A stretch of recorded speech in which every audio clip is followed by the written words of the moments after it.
নমস্কার, শুভ সন্ধ্যা। আজ আমাদের সাথে যে দুজন অতিথি আছে এদের পরিচয় সবাই জানে।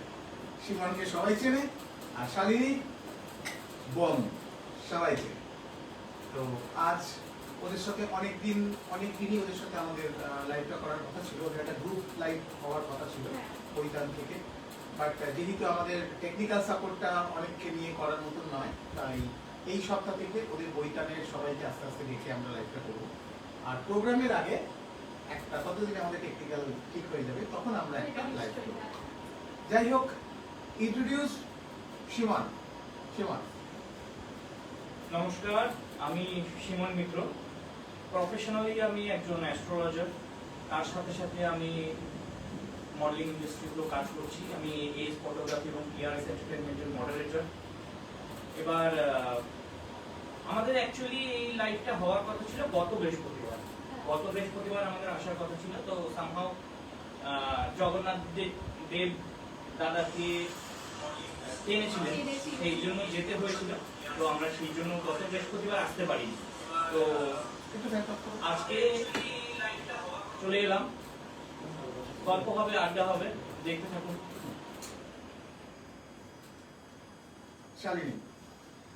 নমস্কার সবাইকে, আমি শালিনী দাস। আমি এজ ফটোগ্রাফি এবং পিআরএস এন্টারটেইনমেন্টের একজন অর্গানাইজার। আমি একজন মডেল এবং হ্যাঁ, আমি ডান্সও করি। এছাড়াও আমি পেশাগতভাবে এখনো মডেলিংটাই করছি। এছাড়া আমি স্টুডেন্ট, জুলজি অনার্সে 3rd ইয়ার চলছে আমার। আজকে দাদার সাথে এসে প্রচুর আড্ডা হবে, গল্প হবে। আপনারা সবাই সাথে থাকুন, পাশে থাকুন। একদম। শালিনী, এবার ছোট্ট করে একটু বল। দাঁড়া,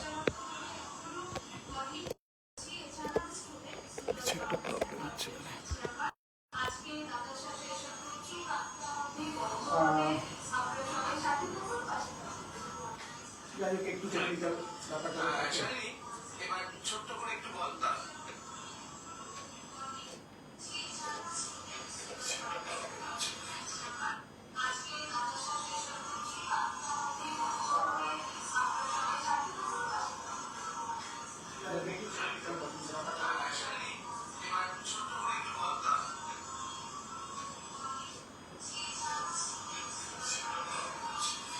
হ্যালো,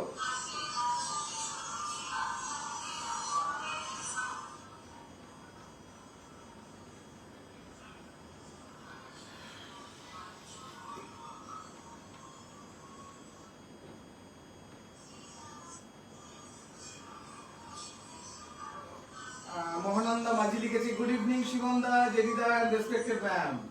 গুড ইভিনিং।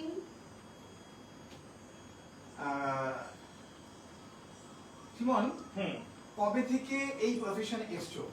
মানে ফ্যাশন ইন্ডাস্ট্রি রিলেটেড কি কাজ করেছো? কার সাথে কাজ করেছো সেগুলো যদি বলো। সত্যি কথা বলতে ফ্যাশন ইন্ডাস্ট্রি রিলেটেড বা ফিল্ম ইন্ডাস্ট্রি রিলেটেড কাজের সাথে আমি যুক্ত কিন্তু অ্যাকচুয়ালি অনেকদিন ধরে। এটা হয়তো অনেকেই জানে না, সবাই জানে আমি হয়তো 2023 থেকে এসেছি, কেননা এই সময় থেকে ফ্যাশন ইন্ডাস্ট্রির মানুষরা আমাকে চেনে জানে। অ্যাকচুয়ালি আমি 2010 সালে আমি অ্যাকচুয়ালি টলিউড ইন্ডাস্ট্রিতে জুনিয়র আর্টিস্টের কাজ করতে গিয়েছিলাম একজনের কাছে।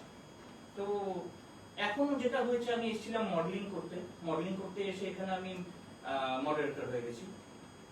অর্গানাইজারদের মতনই কাজটা থাকে, সেখানে মডেলদের সাথে ডিল করা, মডেলদের ব্যাপারগুলো বুঝিয়ে দেওয়া যে কি ধরনের শুট হচ্ছে বা কি শুটের জন্য আমি তাদেরকে ডাকছি। কিন্তু আমি যখন এই সেম ব্যাপারটাই আমার সাথে হয়েছিল 2010-এ, যখন আমি একজনের কাছে গিয়েছিলাম। আমি থাকি সোদপুরে, আমাদের তার আগে স্টেশন আছে আগরপাড়া। ওখানে একজন ভদ্রলোক থাকতেন, উনি জুনিয়র আর্টিস্ট সাপ্লাই করতেন এবং আমাদেরকে একজন বলেছিলেন যে ওনার সাথে যোগাযোগ করে আমি যদি কাজ করতে থাকি, করতে হয়তো আমি একটা ভালো কাজ কোনোদিনও পেয়ে যাব। তো আমি সেখানে যাওয়ার পরে আমি বেশ কিছু কাজও করেছিলাম। ওই সেম এখানে যেমন হয়েছে, মডেল হতে এসে আমি এখন মডেলদেরকে কাজ দিচ্ছি, সেখানেও সে তাই হয়েছিল। আমি গেছিলাম অ্যাক্টর হতে, বাট ওখানে তখন আমি জুনিয়র আর্টিস্ট সাপ্লায়ার হয়ে গেলাম। এটা অনেকেই জানে না, ইভেন হয়তো শালিনীও জানে না, না না, এগুলো। আমি জানতাম না। আমি একটা টাইমে 2010 সালে জুনিয়র আর্টিস্ট সাপ্লাই করতাম টলিউডে। তো অ্যাকচুয়ালি তখনই আমার আশা ইন্ডাস্ট্রিতে। এখন এই তো চলছে, সবাই দেখতেই পাচ্ছে। আর একটা জিনিস যেটা জিজ্ঞেস করছি সেটা হলো শালিনী শালিনী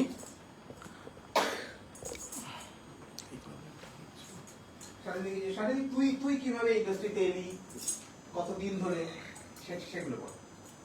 ছোট থেকেই আমার ক্যামেরার প্রতি একটা আলাদাই ভালোবাসা ছিল। আমি ক্যামেরার সামনে থাকতে সবসময় ভালোবাসতাম। তো তখন থেকেই আমরা টুকটাক ছবি আমরা তুলতাম স্টুডিওতে গিয়ে। তখন তো অত ফোনের চলটা ছিল না, তো আমি মোটামুটি ওই ছবি তুলতাম স্টুডিওতে গিয়ে। তারপর যখন লকডাউনটা হলো, তখন আমার দিদি পায়েল দাস, ও এখানে মডেলিং করতো, এখন সামহাও করতে পারছে না, ও শারীরিক অসুস্থতার কারণে। তো যাই হোক, তখন আমরা বিভিন্ন রকমের কন্টেস্টে আমরা পার্টিসিপেট করতাম। তো সেখানে ভালোই রেসপন্স পেতাম, আমি সেখানে বহু জায়গায় জিতেওছি।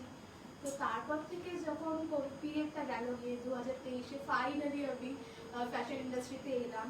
আমার কেরিয়ারটা শুরু হলো ক্যালকাটা ফটোওয়ার্কসের হাত ধরে। আমি ওদের কাছে প্রচন্ড থ্যাঙ্কফুল যার জন্য। ওখানে আমি আমার সব থেকে প্রিয় দুজন ফটোগ্রাফার যারা আছে, নারুদা এবং পিনাকি দা, আমি ওদের পেয়েছি। আমি সত্যি খুব ব্লেসড তাদেরকে পেয়ে। তো এইভাবেই আমার শুরুটা হলো, এবং তারপরেই আস্তে আস্তে আমি এস ফটোগ্রাফি এবং পিআরএস এন্টারটেনমেন্টের একজন অর্গানাইজার হলাম। প্লাস আমার মডেলিং তো চলছেই, ভালোই যাচ্ছে মোটামুটি। আশা করছি ভবিষ্যতে আরো ভালো ভালো কাজ করতে পারবো। আর দাদা তো সাথে আছেই, কোনো মানে ভয়ের কারণই নেই দাদার সাথে থাকলে।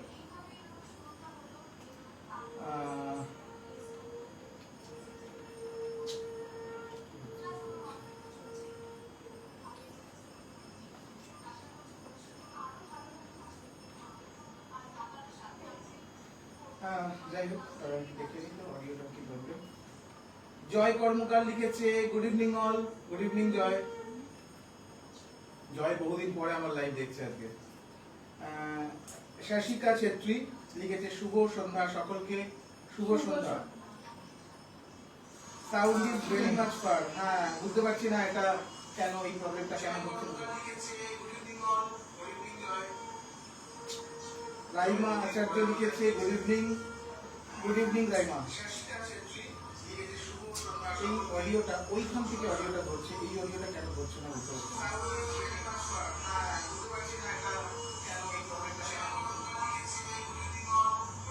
চল আজকে আমরা গলার জোর দিয়েই করবো। একদম একদম, গলায় তো আমরা যথেষ্ট গলার জোর বলেছে। দিয়েই করবো, এখান থেকে যতটা, ওখান থেকে অডিও চলে যাচ্ছে।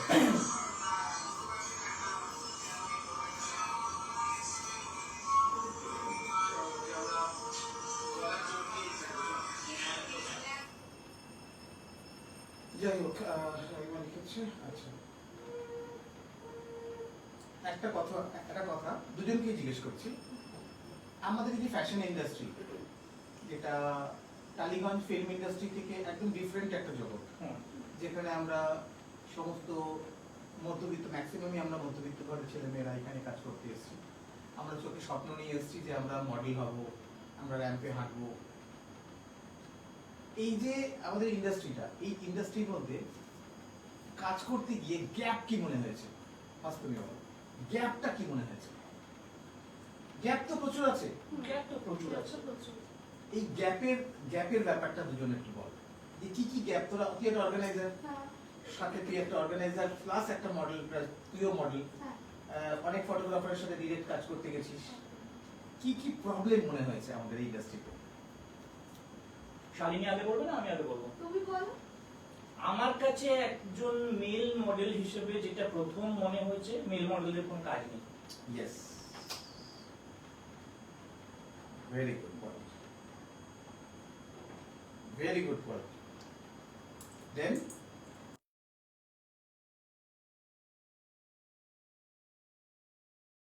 হতে হয়নি, কেননা ওই যে বললাম মডেল হতে এসে মডেলিং করতে গিয়ে হয়ে গেছি অর্গানাইজার বা মডারেটর।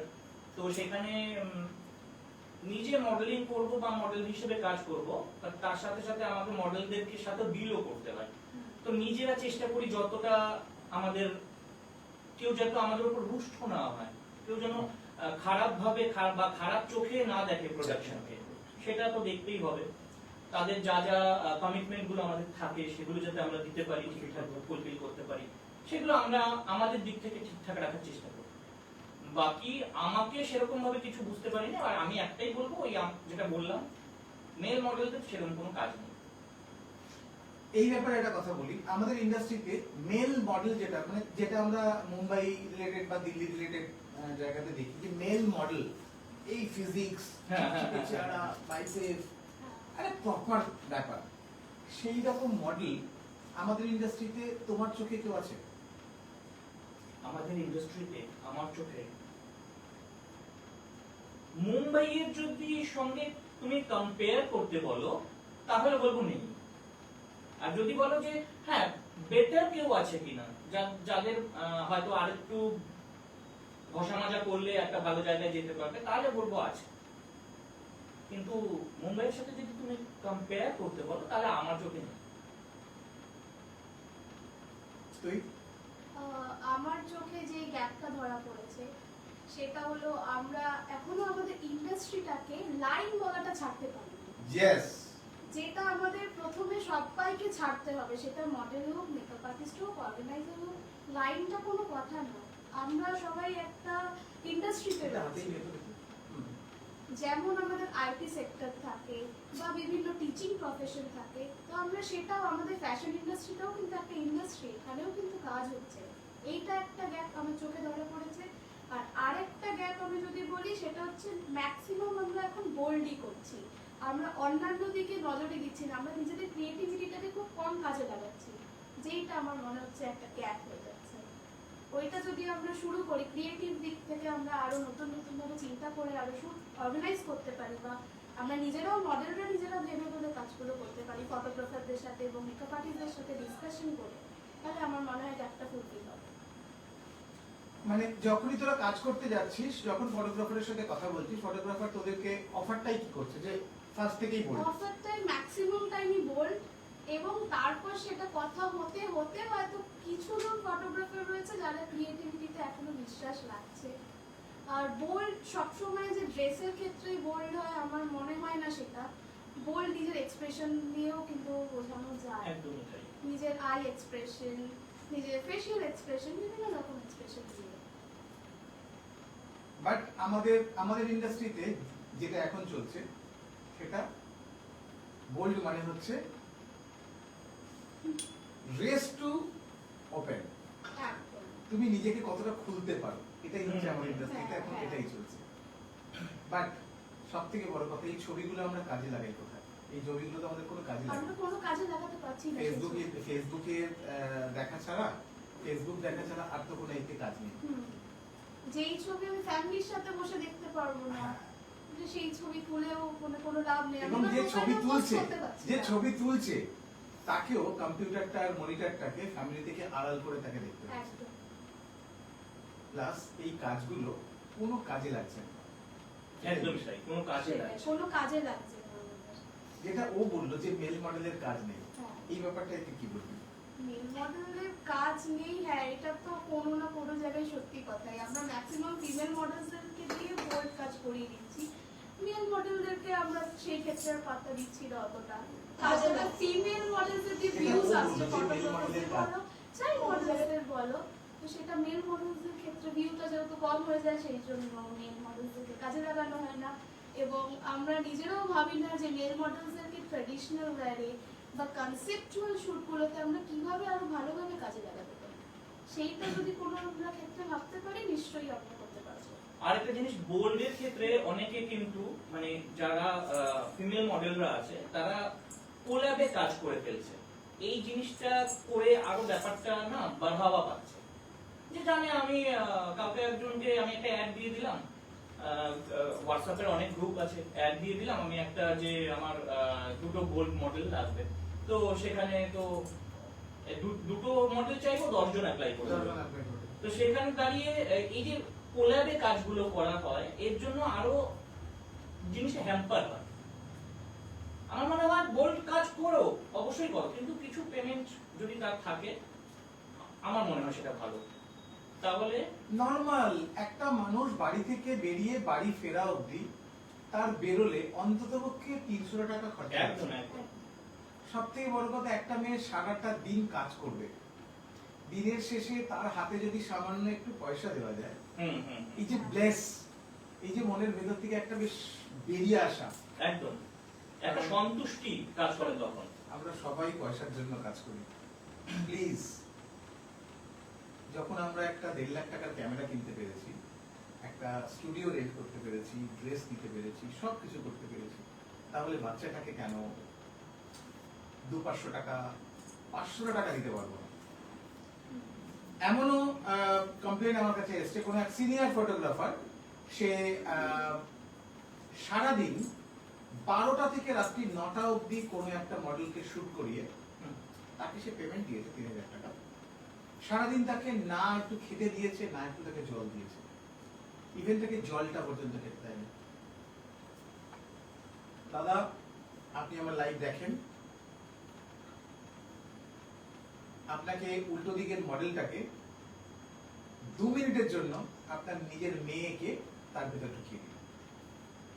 আপনি ভেবে নিন যে আপনি আপনার মেয়ের সাথে 9 ঘন্টা আপনার মেয়েকে না এমনি নর্মাল না খেতে দিয়ে রেখে দিয়েছেন। কাজ ছেড়ে দিন। আশা করছি পরের শুটে আপনি শুধু খাওয়াবেনই না, খাওয়াতে খাওয়াতে তার পরের দিন সকালবেলা করে যাবেন। খারাপ লাগে, এগুলো বলতেও খারাপ লাগে, যখন হ্যাঁ। কমপ্লেন আসে। সিনিয়র ফটোগ্রাফার তাকে বলা যায় না, হ্যাঁ আর বললে সে মানতে চায় না। ছবি তো তুলবোই, ছবি যার তুলবো সেটা একটা হিউম্যান, সেটা একটা মানুষ। সেটা তো মানুষ। সব থেকে বড় কথা কি, পুরুষ অনেক কিছু সহ্য করতে পারে, মেয়েরা তার থেকে বেশি সহ্য করতে পারে, বাট এইটুকুনি সফটনেস তো আমাদের মধ্যে থাকতেই হবে। তারপরে লিখেছে sound is very far, yes সাউন্ডটা খুব সমস্যা হচ্ছে। রেশমি সিং লিখেছে হ্যালো। হ্যালো রেশমি। জয় কর্মকার লিখেছে অফিসের কাজের চাপ বেড়েছে, তাই আর দেখা হয়ে ওঠে না। এই তো, এটাই ভালোবাসা, যে যেটুকু গ্যাপ পেয়েছে জয় সেটুকুতেই আমাদের লাইভ দেখে Joy. Alok Das, Riya Alok Das, hi everyone, hi, good evening, good evening. আর এক শালিনী তোর লাইভ দেখছে, ও না এটা তুই, আর এক শালিনীর লাইভ আছে নেক্সট শনিবার, সে আমাদের কাছেই থাকে।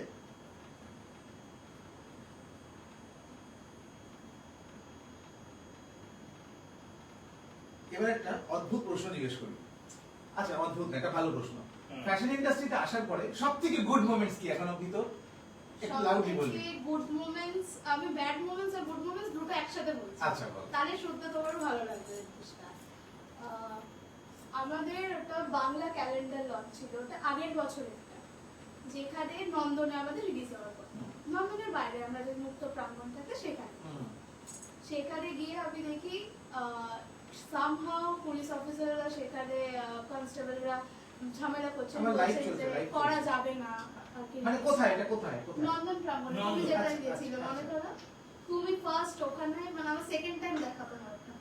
ওই তোদের একটা ক্যালেন্ডার রিলিজ কিছু ছিল। হ্যাঁ। এবং সেখানে গিয়ে আমি শুধু অর্গানাইজার, আমি তো যথারীতি ভয় পেয়েছি কিছুটা। আমি তখন সবে অর্গানাইজ করতে শিখছি, আবার পরে তখন কত 18 বছর বয়স মেবি হবে তখন। আমি তো যথারীতি ভয় পেয়ে গেছি যে ইমা কি হবে, এবং বাকি না, এখন আমার 20 চলছে। যাই হোক, এবার তখন তো ভয় পেয়ে গেছি, বাকি অর্গানাইজার এসে পৌঁছায়নি, সিমন দাওরাও এসে পৌঁছায়নি। তখন জেডিদার সাথে আবার দেখা, জেডিদা এসেছে সেদিন, আমাদের গেস্ট হিসেবে জেডিদা ছিল, এবং সেখানে যে জেডিদা যেভাবে আমাদেরকে বিপদ থেকে বার করলো, এবং সেখানেই আমাদেরকে ক্যালেন্ডার রিলিজটা করার ব্যবস্থা করিয়ে দিল, মানে সেটার জন্য আমি সত্যি জেডিদা থ্যাঙ্কফুল, ফরএভার থ্যাঙ্কফুল এটার জন্য। আমি এইটা আমার জীবনে মানে সব থেকে মানে গুড মোমেন্টস এর মধ্যে এটা একদম মানে অন্যতম গুড মোমেন্টস আমার কাছে। আচ্ছা, ওই অনুষ্ঠানটাতেই মনে হয় আমাদের কি বলে সুতীর্থ মানে অনেক দেরি করে ফিরলো, ক্যালেন্ডারটা নিয়ে মানে দেরি করে ফিরলো না? হ্যাঁ, সব দিক থেকে চাপে ছিলাম, এবং আমি ভাবছি আর সেই দিনটা ছিল পয়লা বৈশাখের দিন। হ্যাঁ, খুব গরমও ছিল, খুব গরম ছিল। হ্যাঁ, মনে পড়ছে। এবং বাচ্চারা চারিদিকে দৌড়াদৌড়ি করছে, তাদেরও একটা বিরক্তর কারণ হয়ে যাচ্ছে। বাচ্চারা স্বাভাবিক, সেটাই হয়। সে কথা। হ্যাঁ, সিনিয়ররা গান গেয়েছিল হ্যাঁ না? সিনিয়ররা Senior রা গান অনেক গেয়েছে। মহিলা এসেছিলেন, হ্যাঁ, হ্যাঁ, হ্যাঁ। তারা গান গেয়েছিলেন, হ্যাঁ। তাই না? হুম, হুম। হ্যাঁ, 2 বছর আগের ঘটনা, হ্যাঁ। 24-এর ঘটনা মনে হয়। যাক, এটা যে গুড মোমেন্টস হতে পারে তোর কাছে, হ্যাঁ, এটা এটার সত্যি জন্য আমার কাছে ভগবানকে খুবই thankful। গুড মোমেন্ট এটা আমার জন্য। দেখ, আমার কাজটা এইটাই, যে কোনো নেগেটিভ সিচুয়েশনকে হ্যান্ডেল করা, যে কোনো অশান্তি, যে কোনো ঝামেলা, যে কোনো বড় খারাপ ঘটনাকে ইনস্ট্যান্ট সেটাকে একটা সুন্দর একটা প্যাকেটের মধ্যে এনে ডিলিট করে দেওয়া। অনেক ঘটনা এরকম ঘটে, তোরা হয়তো জানতেও পারিস না, অনেক বড় বড় ঘটনা ঘটে, হ্যাঁ, যে ঘটনাগুলো পাবলিকলি কেউ জানতেও পারে না। জানতেও পারি। দুজন অর্গানাইজারের মধ্যে শোড নিয়ে মারামারি হচ্ছে, কে কার মডেল তুলে নিয়েছে। হ্যাঁ, একটাই কথা, আজকে যে তোর মডেলটা তুলেছে হুম। ওর ওখানে কাজ করে নি, হ্যাঁ। পরের ইভেন্টে তোর কাছে কাজ করবে। হ্যাঁ। That's all. আরে আমরা এক জায়গায় কাজ করতে এসেছি। সেটাই আর সেটাই মডেল, আর আমরা তো একটা ফ্যামিলি। আমরা ফ্যামিলি। আজকে কেউ যদি ভাবো যে আমি 600 টাকা ও রেজিস্ট্রেশন দিচ্ছে বলে আমি ওর কাছে কাজ করব, এই রেজিস্ট্রেশনটা 2000 টাকা, আমি এর কাছে করব না, চলো মেনে নিলাম, তুমি 600 টাকার কাজটা করো। তোমার যদি কখনো ফিল হয় যে না এর কাজের কোয়ালিটিটা 2000 টাকার মতন, পরেরটা করবো। হ্যাঁ, অর্গানাইজার হতে গেলে সব থেকে বড় জিনিস এটাই, তোমাকে কুল হতে হবে। ভুল হতো না। একদম। একদম। দেখবি ইভেন্টের দিন 20% হঠাৎ করে আসে না, আসে না। হ্যাঁ, কাজ ক্যান্সেল করে। আমি সবাইকে এটা বলি, তোমাকে ধরেই রাখতে হবে 20% আসবে না, হুম, হুম। হুম, ধরেই রাখতে হবে 20% আসবে না, এইভাবেই তোমায় কাজ করতে হবে। কিন্তু রেগে গেলে চলবে না, সে আসবো না বললো, তাকে যা তা বললাম, ব্লক করে দিলাম, অনেক কিছু করলাম, তাহলে সে কি করলো, তোমার কাছে আর ভবিষ্যতে মুখ দেখাবে না, হ্যাঁ, হ্যাঁ, হ্যাঁ। তোমার সিস্টেমটা কেটে গেল। হ্যাঁ। তাকে এটাই বলতে হবে, তুমি আজকে আসতে পারোনি তোমার কোনো অসুবিধার জন্য, ঠিক আছে, ইটস ওকে, ভবিষ্যতে পরের যে আমার শুটটা হবে সেই শুটটায় আমি তোমাকে আরো আরো ভালো কিছু দিয়ে দেবো।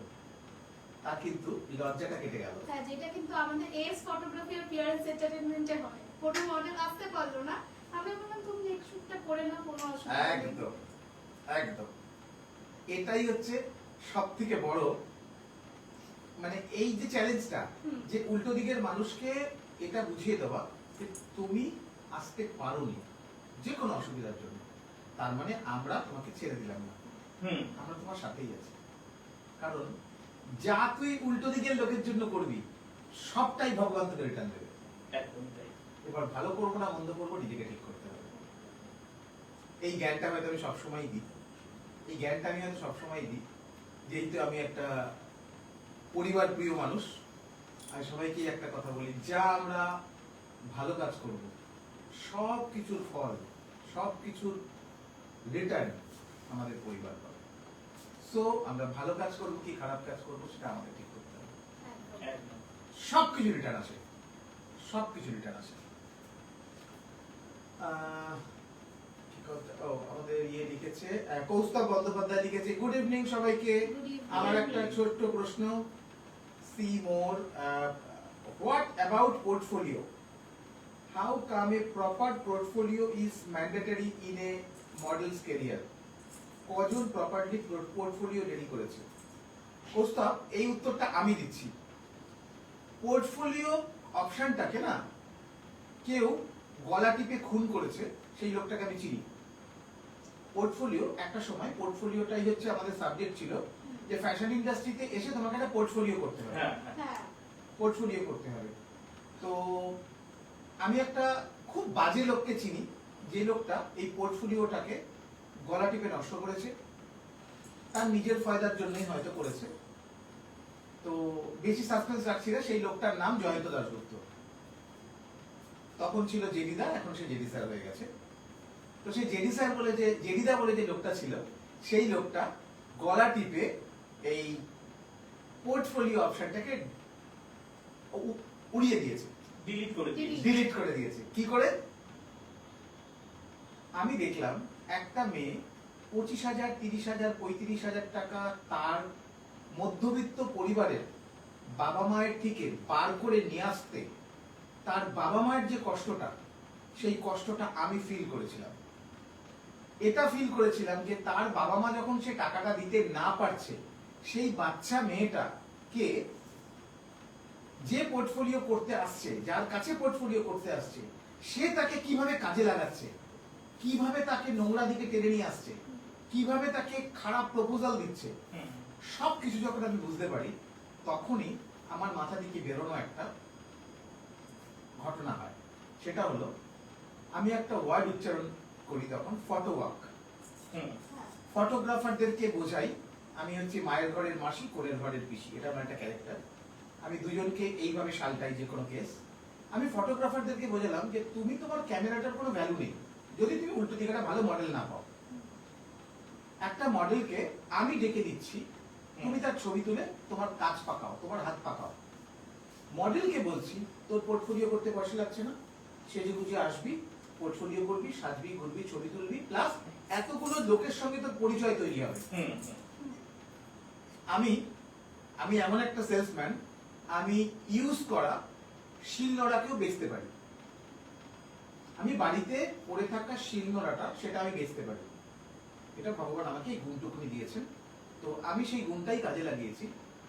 আমি ফটোগ্রাফারকে একটা তার বেনিফিট বুঝিয়েছি, মেকআপ আর্টিস্টকে বুঝিয়েছি তুমি একটা মডেলকে রেডি করে নিয়ে চলে এসো, এসে তুমি তাকে ফটোগ্রাফারের সামনে ছেড়ে দাও, ফটোগ্রাফার ছবি তুলবে, সবাই ছবি ভাগ করে মার্কেটিং করো।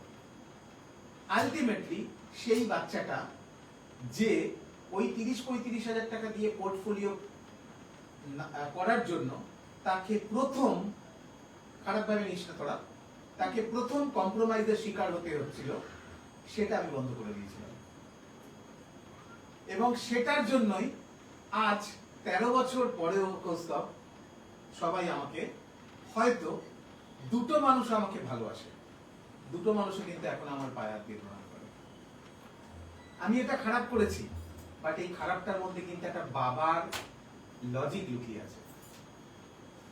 আর আমার আরেকটা যুক্তি ছিল এর মধ্যে, যে একজনের সাথে যদি আমি পোর্টফোলিও করি, একটা ফটোগ্রাফারের একটাই ছবি তোলার স্টাইল হয়, একটাই লাইটিং সেন্স হয়, আর একটা সাজগোজের ওপরে শুধু ড্রেসটা চেঞ্জ হচ্ছে, যেটা আজকে আমরা ইয়েতে করি, আজকে আমরা যেটা এআই তে করতে পারি, যে আমরা একটা সাজগোজকেই শুধু ড্রেস চেঞ্জ করছি, দ্যাট ইজ পোর্টফোলিও।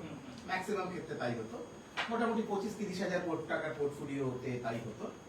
বাট যখন একটা মেয়ে মাল্টিপল ফটোগ্রাফারের সামনে এসে দাঁড়াচ্ছে, এক একজন তার এক একটা জ্ঞান দিচ্ছে, তুমি এরম ভাবে দাঁড়াও, এরম ভাবে দাঁড়াও, এই পোজটা মেনটেন করো, ও সবার কাছে একটা জ্ঞান আছে, তারা তাদের জ্ঞান দিয়ে যখন আলাদা আলাদা ভাবে ছবি তুলছে, ফটোগ্রাফারদেরও প্র্যাকটিস হচ্ছে, এবং একটা মডেল একদিকে শিখে যাচ্ছে আমি কি করে এতগুলো মানুষকে হ্যান্ডেল করবো, তার কনফিডেন্স লেভেল বেড়ে যাচ্ছে।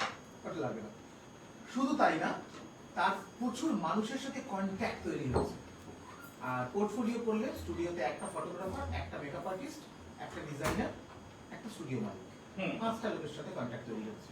আর এখানে তার 100টা লোকের সাথে কন্ট্যাক্ট তৈরি হচ্ছে। এটা আমার লজিক।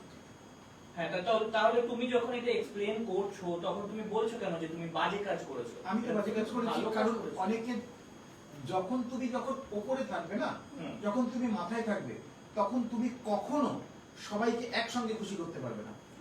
সেটা তো অবশ্যই, তুমি কখনো একসঙ্গে সবাইকে খুশি করতে পারবে না, এটাই লজিক। আর আমি একটু আগে যে কথাটা বললাম না, যে মেল মডেলদের কোনো কাজ নেই, মেল মডেলদের কাজ নেই, এটা আজকে তোমার কথাতে এটা বোঝা গেল যে মেল মডেলদের কাজ শুধু কাজের ক্ষেত্রে নেই না, মানুষের মাইন্ডেও নেই। তুমি যে এক্সপ্লেন করলে, তুমি যে এক্সাম্পলটা দিলে, সেটা একটা ফিমেল মডেলকে দিয়েই দিল না।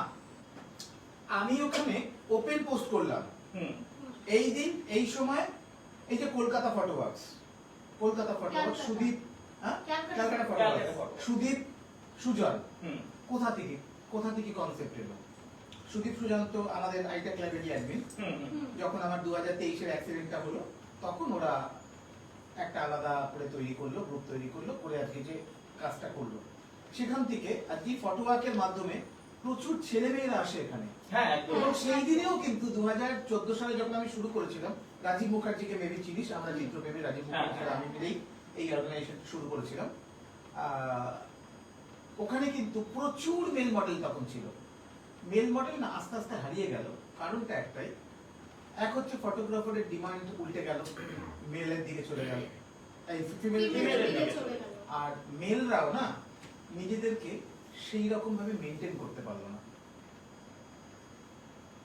বুকে হাত দিয়ে একটা কথা বলতে, আমাদের এই মুহূর্তে এই ইন্ডাস্ট্রিতে একটা মডেল মেল মডেলের যা যা ক্রাইটেরিয়া থাকার কথা তার 70% কারোর মধ্যে আছে কিনা একটা নাম্বার না, আমি তো একটু আগে বলেই দিলাম, নেই, আমার চোখে তো নেই। নেই।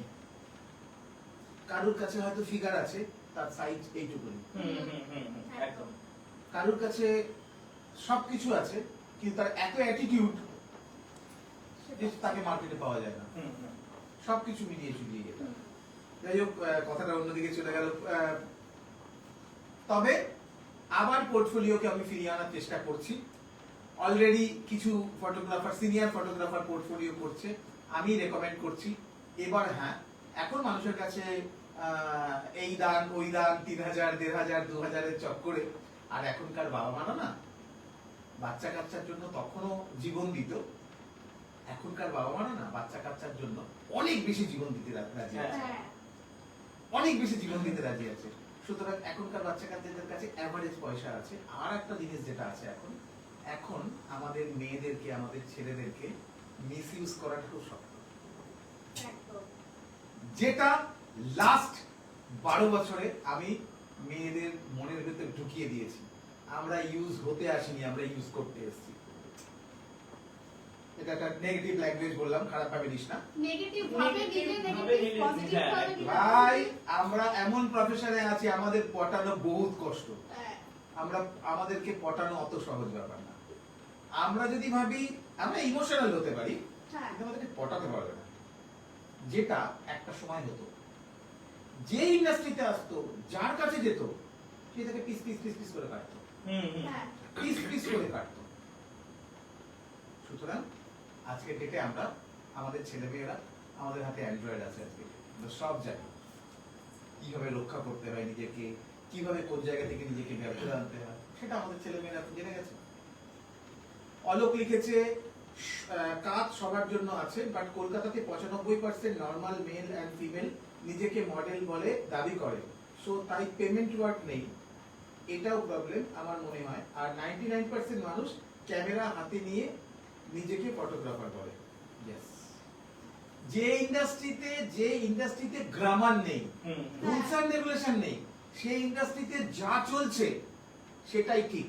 হুম, কারণ কি, আমাদের যদি যেমন আদিবাসীরা জানে না জামা কাপড় পরতে হয়, হুম, তাই তো জামা কাপড় পরে না। হ্যাঁ, আদিবাসীরা যদি জানতো জামা কাপড় পরতে হবে, লজ্জা আছে, এটা লজ্জার জিনিস, এটা লজ্জার জিনিস, তারা লজ্জার জিনিস পরতো। একদম। ইন্ডাস্ট্রিটাতেই তো এখন যেটা চলছে, যে ইন্ডাস্ট্রিতে আমরা গাধা গরুরা ইন্ডাস্ট্রি চালাচ্ছি, আমার ইন্ডাস্ট্রি চালানোর মতন কোনো যোগ্যতা নেই, কিন্তু ভগবানের আশীর্বাদে ইন্ডাস্ট্রিতে চলছে তো, হুম, চলছে তো। আমার মতন একটা গাধা গরুর হাতেই তো ইন্ডাস্ট্রি চলছে। সুতরাং যেখানে রুলস এন্ড রেগুলেশন নেই, সেই ইন্ডাস্ট্রিতে এর বেশি হবেটা কি, এর বেশি হবেটা কি? সুমন, গ্রামার আছে, গ্রামার ছাড়া যে ইংলিশ বলে সেটা ইংলিশ বলে না তো।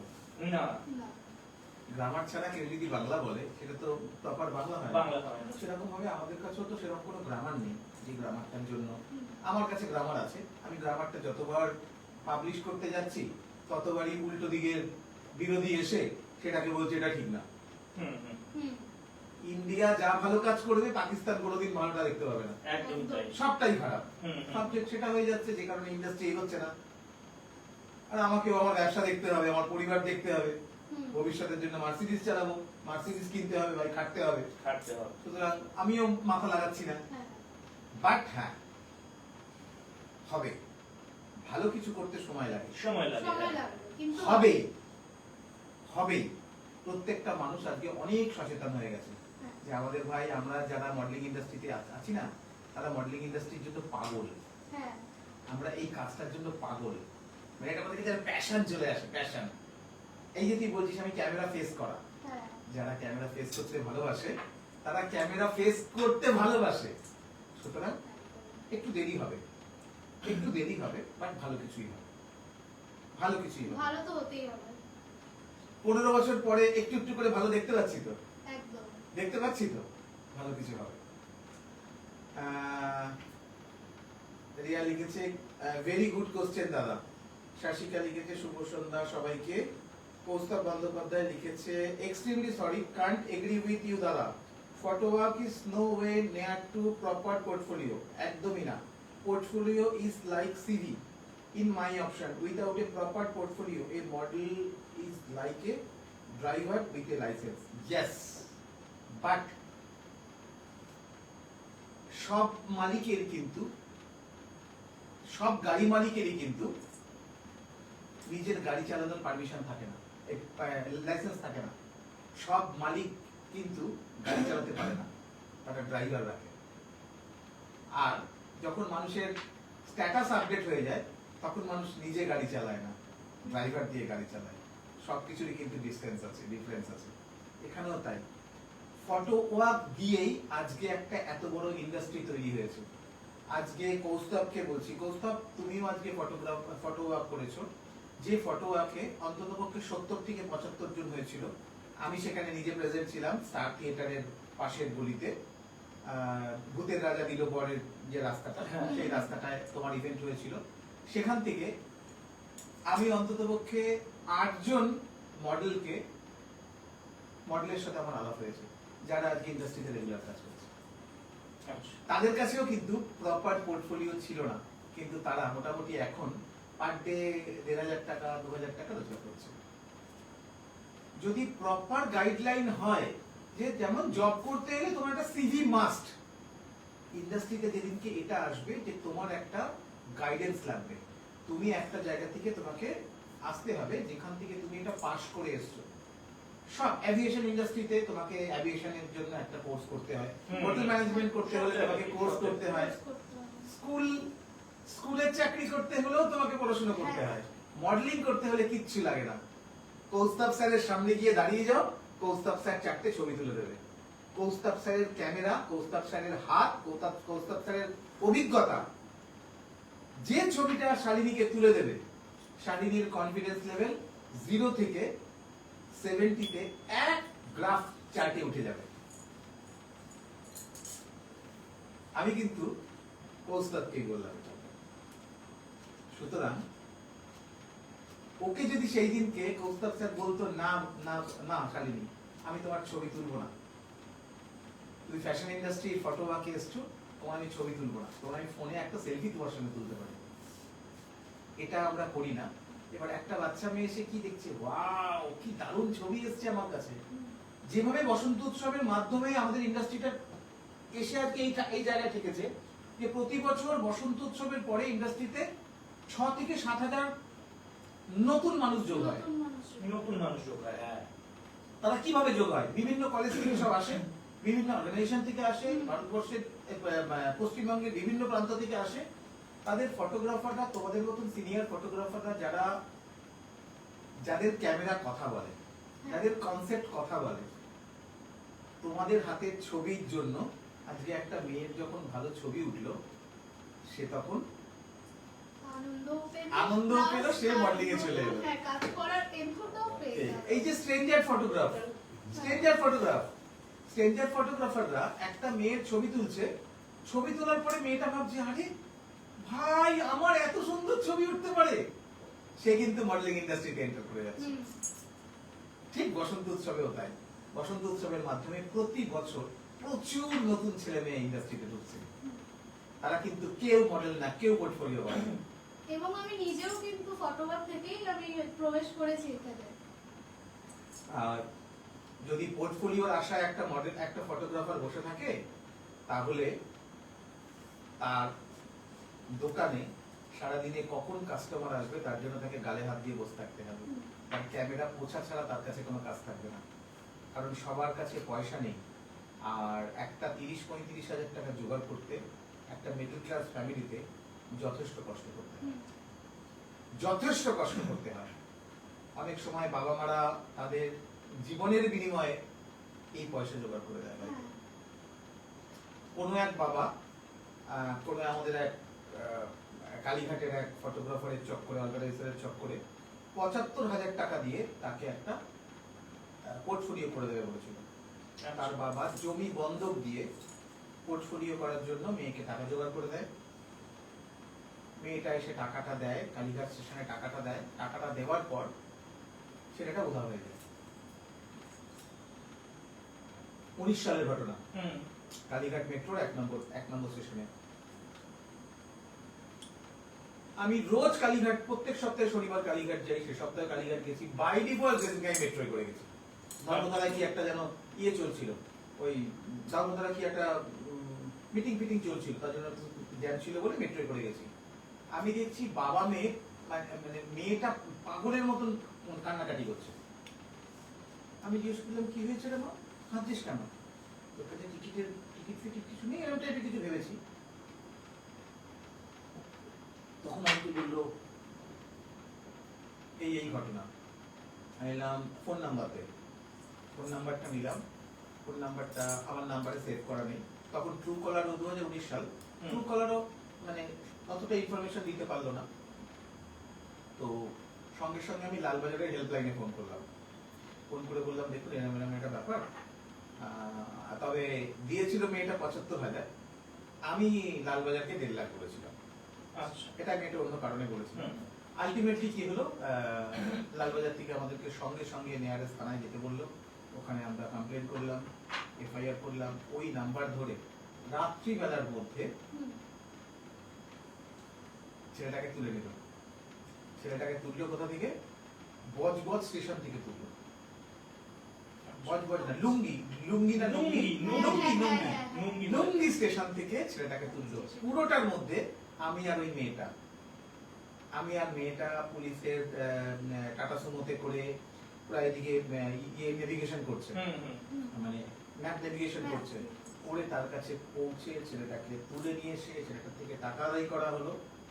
কিন্তু মেয়েটা যখন টাকাটা নিয়ে বাড়ি ফিরলো, তখন যে মহাজনের কাছ থেকে টাকাটা নিয়েছিল সে 10% ইন্টারেস্টে টাকাটা দিয়েছিল। 10% ইন্টারেস্টে, মানে 7,500 টাকা। তাদের কাছে 7,500 টাকা অনেক বেশি। তো সেই মহাজনকে আমার এখনো মনে আছে। আমি তাকে দূর থেকে বলেছিলাম যে আপনি ফিল করুন, আমি আপনার পায়ে হাত দিয়ে আছি, আপনি বাচ্চাটাকে ক্ষমা করে দিন। বাচ্চাটা এরকম ভুল মানুষের কাছে টাকাটা দিয়ে আপনার পুরো টাকাটাই নষ্ট হয়ে যেত, কিন্তু এইভাবে আমি টাকাটা বাঁচাতে পেরেছি।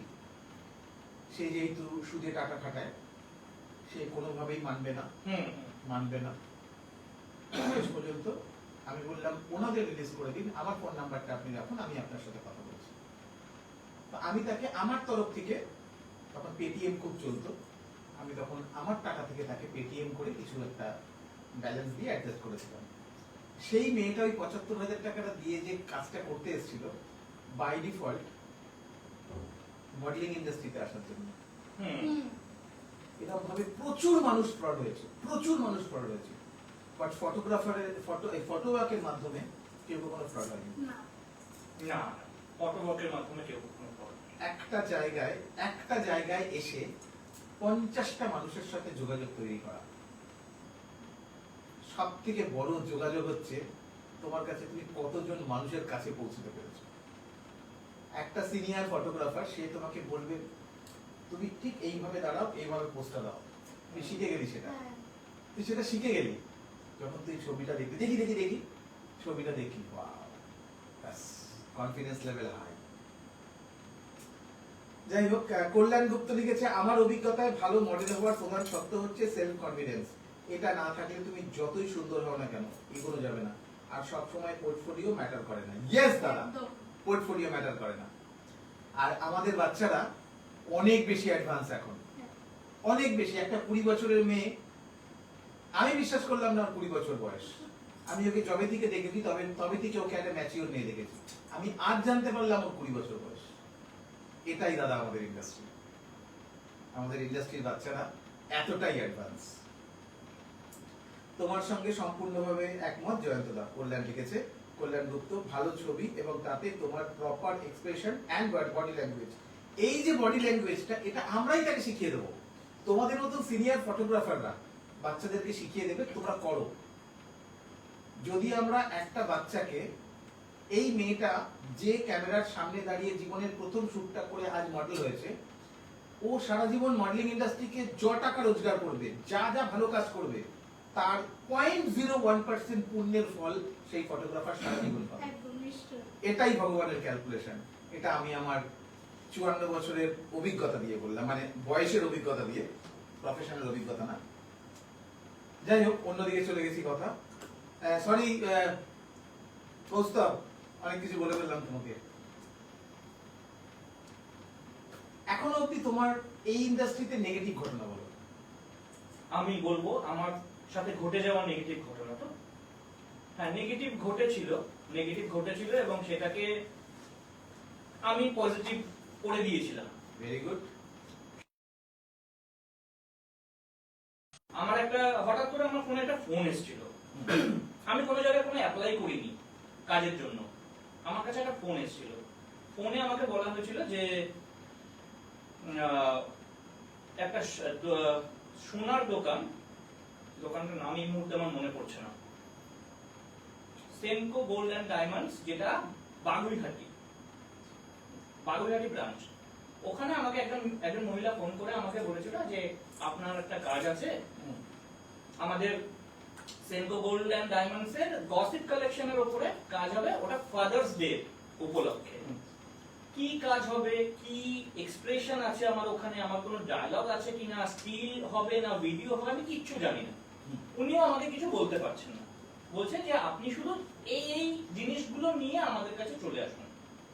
এই জিনিসগুলো নিয়ে, যেমন আমাকে একটা ব্লেজার আনতে বলেছিল, ফর্মাল শু আনতে বলেছিল, ফর্মাল ড্রেস পুরো ক্যারি করতে বলেছিল, এগুলো নিয়ে চলে আসুন। তো আমি বললাম ঠিক আছে। আমাকে টাইম দেওয়া হয়েছিল দুপুর 2টো। আমি আমার খুব কাছের বন্ধু আছে রিক সরকার, ওকে ডাকালাম, ডাকিয়ে ওকে নিয়ে আমি, ও অ্যাকচুয়ালি ও কৃষ্ণনগরে থাকে, ও সেদিন ওখানে ছিল, আমাদের মানে সোদপুরের মামা বাড়ি আছে, ওখানেও ছিল। তো ওকে আমি ওখানে পেয়ে গেলাম বলে আমি আমার সাথে তাহলে চলো। দুপুর 2টোয় আমাকে টাইম দেওয়া হয়েছিল, আমি 1টায় পৌঁছে গেছিলাম সেনকো গোল্ডেন ডায়মন্ডস। আমি পৌঁছে যাওয়ার পরে আমাকে ওপরে আমি ওখানে গিয়ে বললাম যে এরকম ম্যাডাম, একটু পজ করলাম, একটা ব্যাপারে স্পেশাল থ্যাঙ্কস দুজনকেই। আমার এই ব্যাপারটা প্রচন্ড ভালো লাগে, যারা সময় মেনটেন করে। আজ দুজনে এতটা পারফেক্ট টাইমে এসছে, যেটা জন্য আমি খুব খুশি। শুধু খুশি না, আমরা কিন্তু চুটিয়ে ওই 1 ঘন্টা গল্প করেছি। হ্যাঁ, আমরা প্রচুর গল্প করেছি। কন্টিনিউ। তো আমরা গেলাম, তখনও ওখানে ওই অর্গানাইজাররা এসে পৌঁছয়নি, আমি যখন চলে গেছিলাম। তো আমি গিয়ে ওখানে বসলাম, আমাকে রীতিমতো ভালো মতনই খাতির করা হলো, আমাকে কফি সাদা হলো, কফির জন্য বলা হলো, তারপরে শরবত, গরম ছিল, খুব গরম ছিল ওই টাইমটায়, এইরকম জুন জুলাই মাস। আমাকে কোল্ড ড্রিঙ্কস অফার করা হলো, তারপর বসে আছি। এরকম হাফ অ্যান আওয়ার পরে হয়তো দুজন ফিমেল আসলেন ওখানে, এসে আমার সাথে কথা বললেন এবং আমাকে চেঞ্জ করতে বললেন। তো জেনারেলি রিক ছিল, অসুবিধা হয়নি, ওর কাছে আমি আমার সমস্ত কিছু দিয়ে আমি চেঞ্জ করলাম। চেঞ্জ করার পরে ওদের দেখলাম যে ব্লেজারের কালার নিয়ে কিছু একটা কনফিউশন হচ্ছিল। ওরা আবার ওদের কাউকে একজনকে ফোন করে বলছিল যে আপনার কাছে এই কালারের ব্লেজার থাকলে, বা পুরো টোটালি আমার ব্লেজারটা ব্ল্যাক ছিল না, ওটা একটু ওই গ্রে টাইপের ছিল।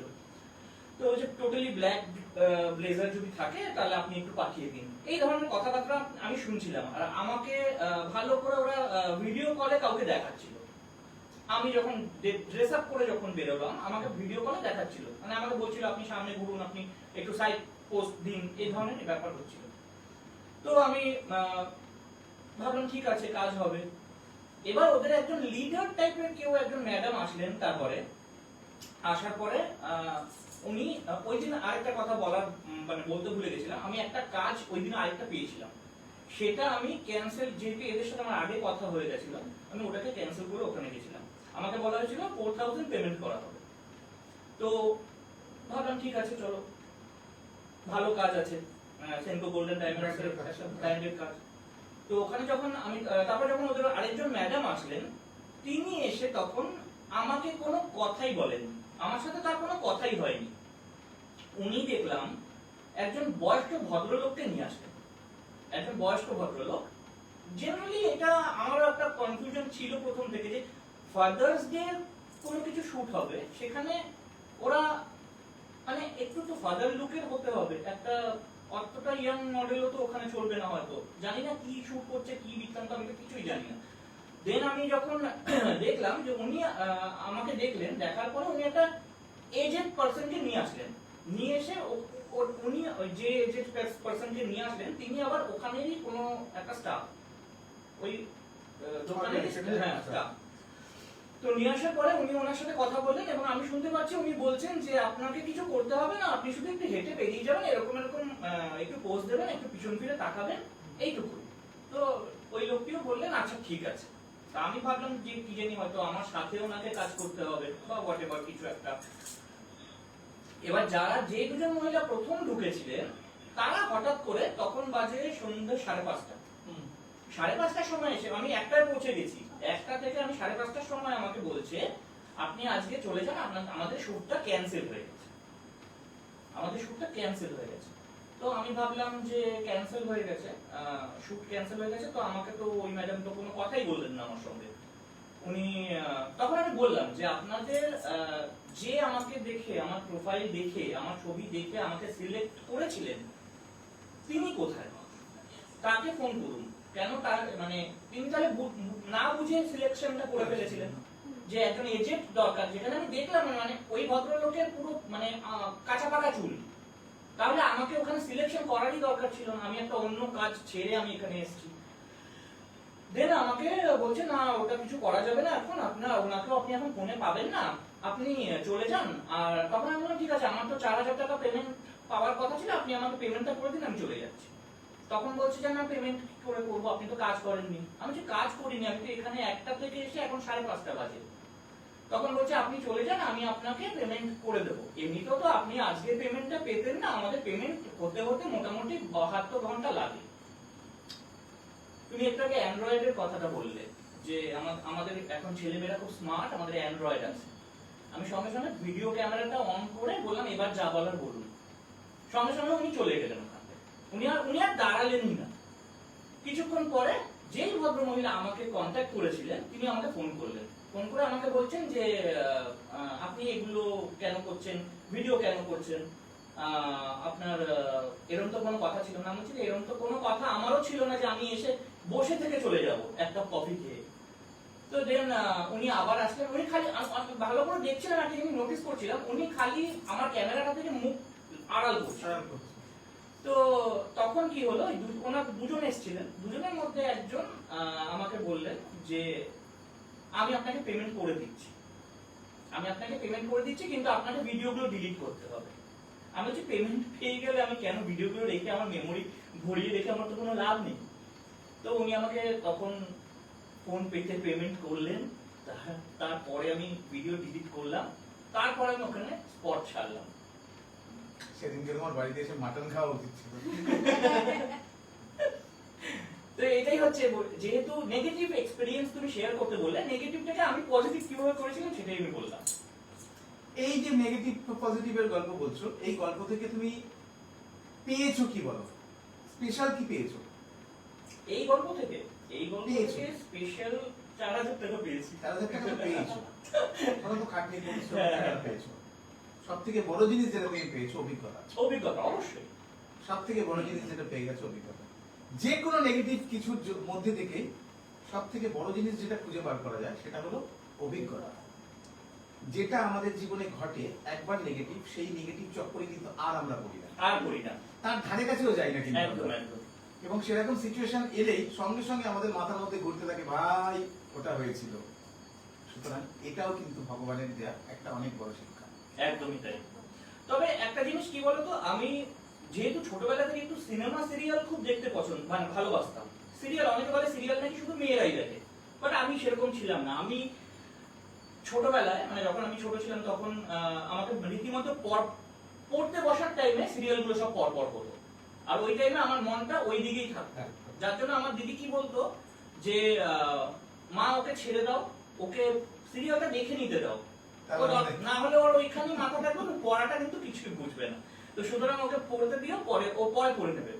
তো সিরিয়াল আমার মনে হয় এটা আমি পার্সোনাল লাইফ থেকে আমি দেখেছি, কে কিভাবে নেবেন আমি জানি না, অনেক আমার নিজের লাইফে অনেক জিনিস অনেক হ্যান্ডেল করেছি আমি সিরিয়াল থেকে দেখি। সিরিয়ালের সেই শিক্ষাটা আমার কাছে থেকে গেছিল, যেটা স্টক ছিল আমি আমার লাইফে সেটা কাজে লাগিয়েছি এবং আমি উইন করেছি ওখানে। প্রতিদিন রাত্রিবেলা 12টার সময়, এটা সবাই জানে আমার সঙ্গে আমাদের সাথে যারা কানেক্টেড, আমরা রাত্রি 12টার সময় এই রুমের ভেতরে পরিবারের সবাই একসঙ্গে এর মাথার উপরে ওর মাথা, ওর পেটের মধ্যে ও পা দিয়ে এখানে বসে একটা মুভি দেখি আমরা।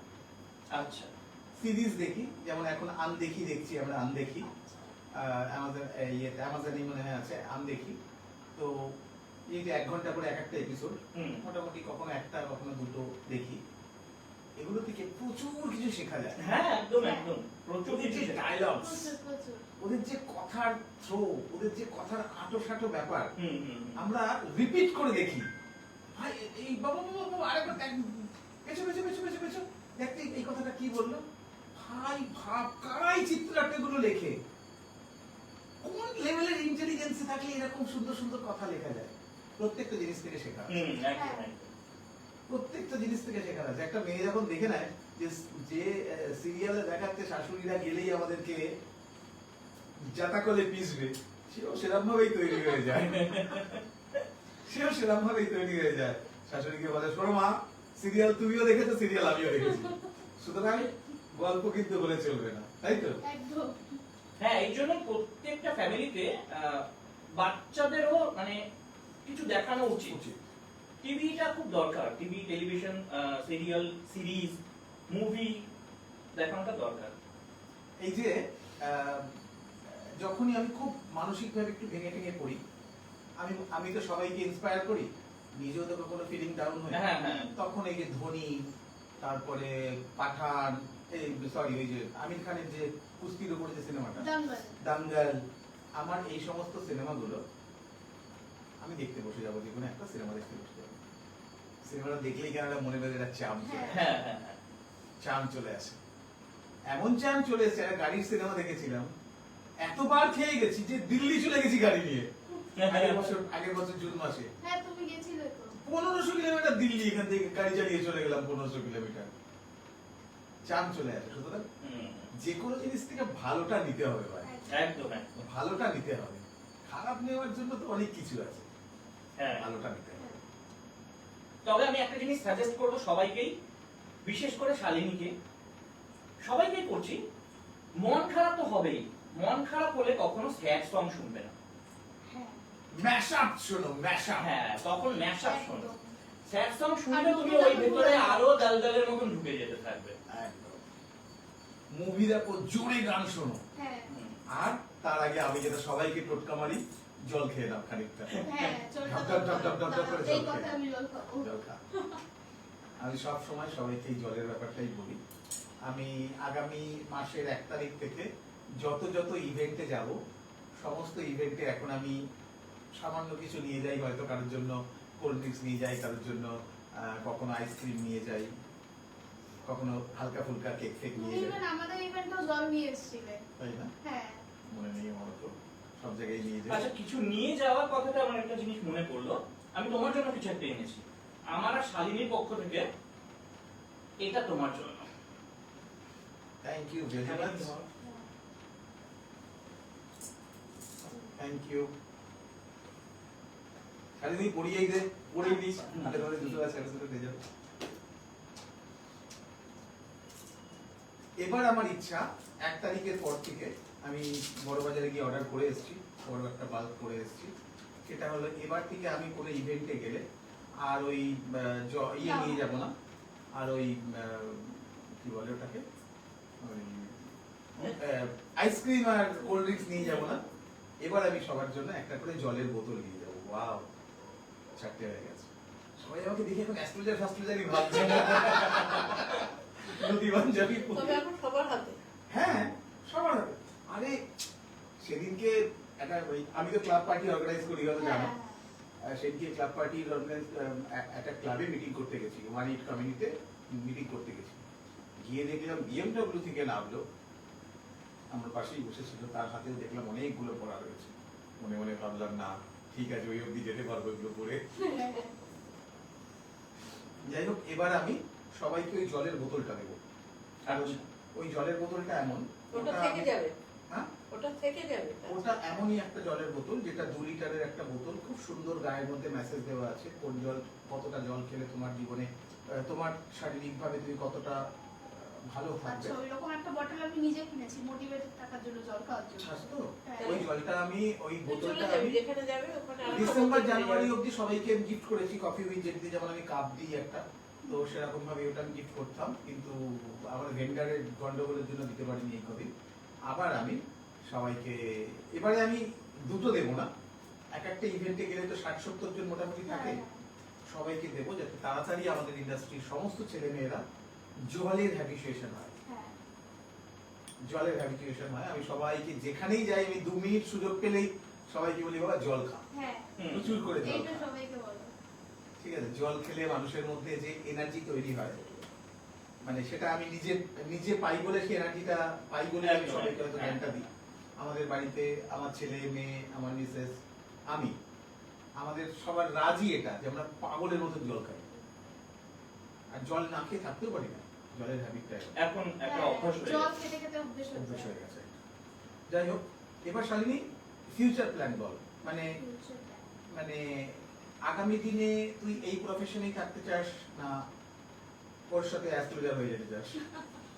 ফিউচারে বলতে আমি একজন সাকসেসফুল মডেল হতে চাই, Very good. এবং সাথে একজন অ্যাক্ট্রেসও হতে চাই। আমার অ্যাক্টিং করার বহু দিকে ইচ্ছে। আমি একটা মিউজিক ভিডিওতে কাজ করেছিলাম, তারপর তেমন সুযোগ হয়ে ওঠেনি বা তেমন স্ক্রিপ্ট পাইনি বলতে পারো। তো আমি চাই অ্যাক্টিং করতে, এই প্রফেশনেই থাকতে চাই, এবং সাথে একটা ভালো জবও করতে চাই, বাহ, বিকজ আমার বাবার খুব ইচ্ছে আমি যাতে একটা জব করি। তো বাবা মা না আমাদের এই প্রফেশনটাকে খুব একটা পাত্তা দেয় না। হ্যাঁ, এটা একটা কথা, কিন্তু আমার বাড়িতে খুব সাপোর্টিভ। আমার মা, হ্যাঁ, বাবা, এই দিদি ব্যাপারটা- প্রত্যেকে খুব সাপোর্টিভ। মানে প্রত্যেকে আমাকে আরো মোটিভেট করে যে কিভাবে আমি আরো ভালো ভালো কাজ করতে পারবো, না করতে পারবো। তো এই দিক থেকে থ্যাঙ্কফুলি আমি খুব ব্লেসড। যাক, আজকে আমাদের সাথে শালিনীর মা আছে, শালিনীর মাকে আমরা ডাকবো একটুখানি পরে। শালিনীর মা বসে আছে আমাদের ক্যামেরার উল্টো দিকে।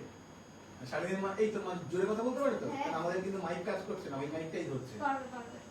যাই হোক, আর ও ওর ওর ওর ব্যাপারটা আমি জানিনি। ও তোমার ও একজন মডেল, মডেল মডেল প্লাস হিসেবে এস কাজ করে। ফটোগ্রাফি আর তোমাদের পিআরএস এন্টারটেইনমেন্টের আরেকজন মডারেটর।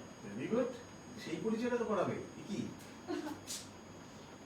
যাই হোক, শিবন, তোমার মানে ফিউচার এই Future- প্রফেশনে থাকা বা মডেলিং প্রফেশনটা জেনারেলি ইয়াং এজের ছেলে মেয়েদের জন্য, কিন্তু তুমি কি বলছো, ইয়াং না?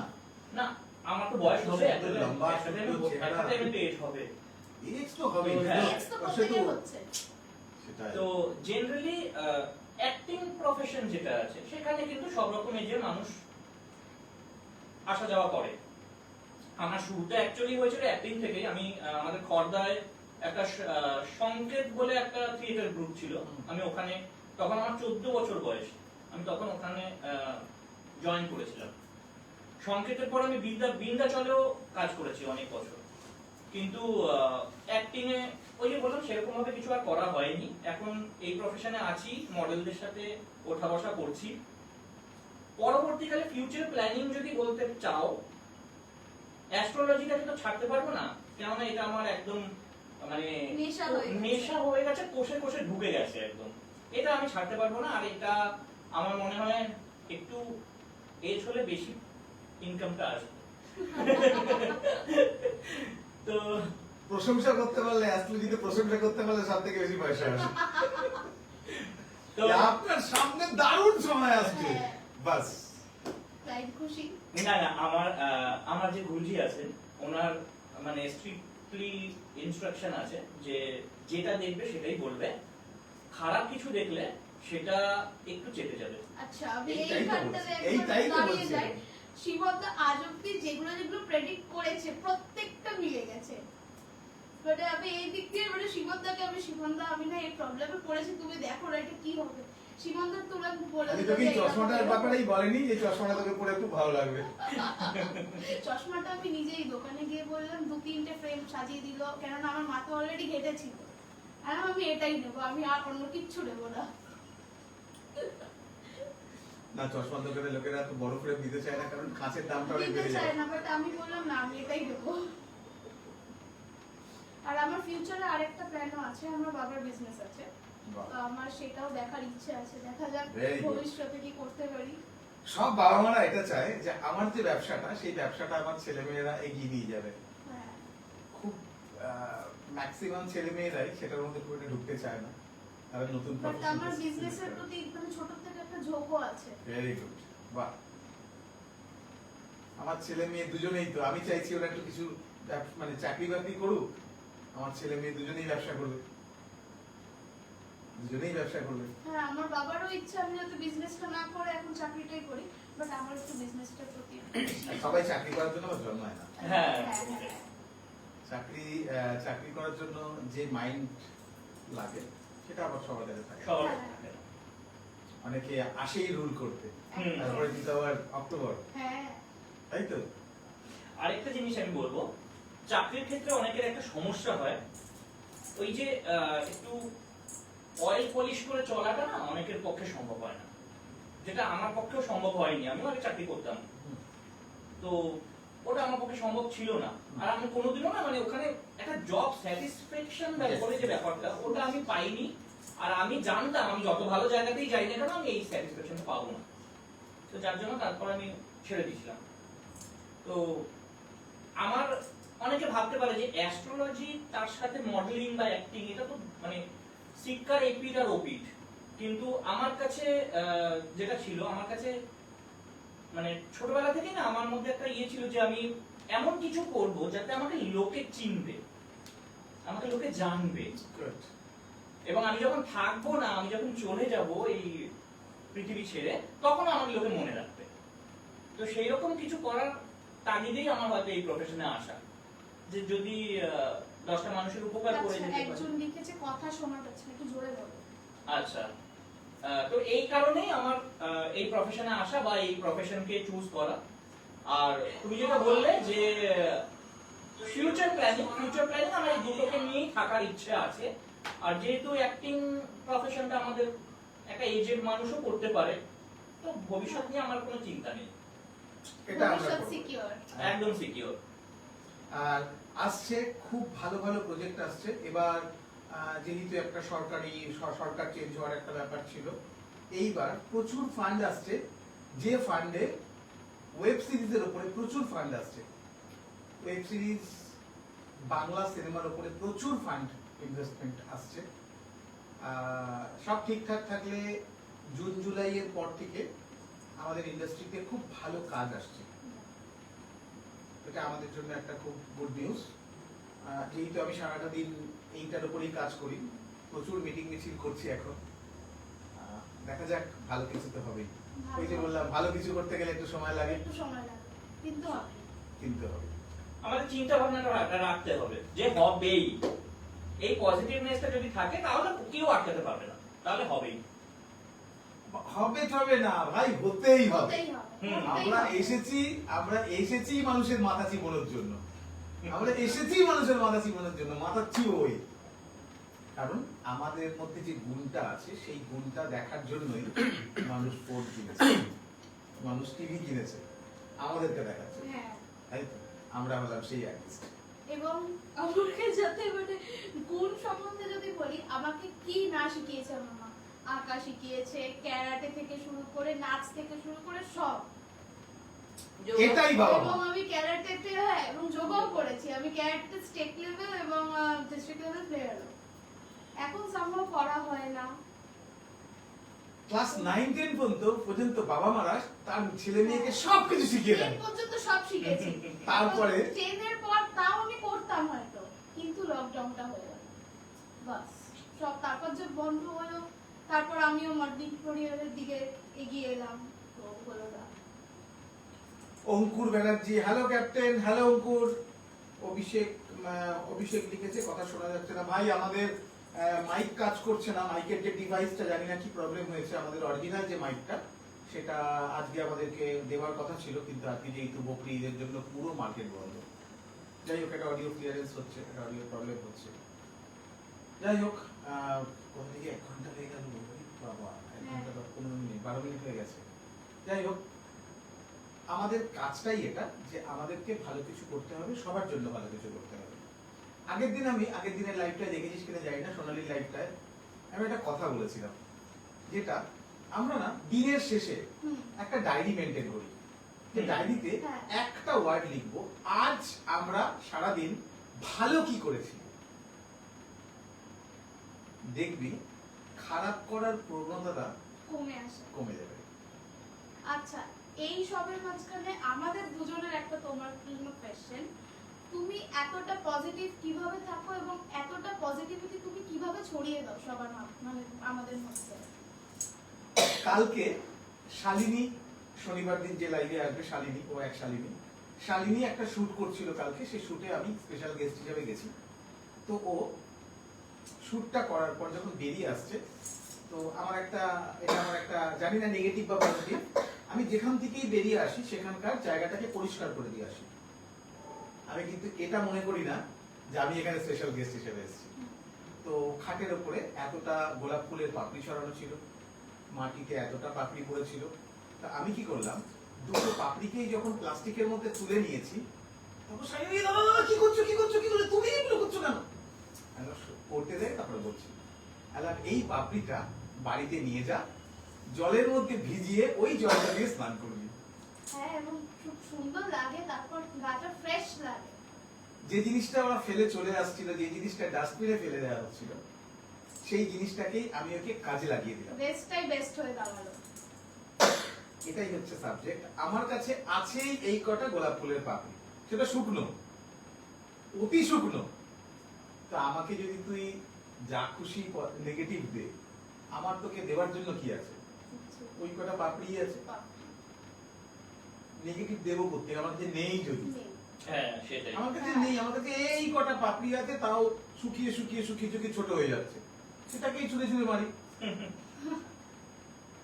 এটা আমি এক কথায় উত্তর দিলাম, বাট একটাই, ওই যে বললাম না বিবেকানন্দ পড়ে মানুষ হয়েছি, আর ওই ক্লাস 4, 5, 6, 7 ওই সময়টা এনসিসি করেছি। এনসিসিটা না মাথার মধ্যে ঢুকে গেছে। বিবেকানন্দ আর এনসিসি আমার মাথায় এমন ভাবে মিক্সড হয়েছে। আর আমার যে মা আছে, সে এমনই এক মহিলা, সে আমাকে এমনই কিছু শিখিয়ে দিয়েছে যে শেখানোটার জন্য আমি আমার পরিবারের থেকে বেরোতে পারি না। ওই ঘুরে ফিরে আমার মনে হয় আমি যদি বাজে কিছু করি, আমি যদি বাজে কাউকে খারাপ বুদ্ধি দিই, যে কোনো নেগেটিভ কিছু করি, আমার পরিবার এফেক্টেড হবে। এই যে মাথার মধ্যে ঢুকিয়ে দিয়েছে যে পরিবার এফেক্টেড হবে, যেটা আমার মাথার মধ্যে ঢোকালো। বাস কার্মা কলিং। হ্যাঁ, কর্মা করি। সুতরাং খানিকক্ষণ আগে যে আমার স্টোরিটা বলছিলাম, সেই স্টোরিটা থেকেও তো আমি কি বললাম, যে আমি হয়তো কারোর সাথে এরকম টাইপের কিছু করেছিলাম কখন, যেটার জন্য ভগবান আমাকে সেই ফলটা আমাকে রিটার্ন দিয়ে দিয়েছে।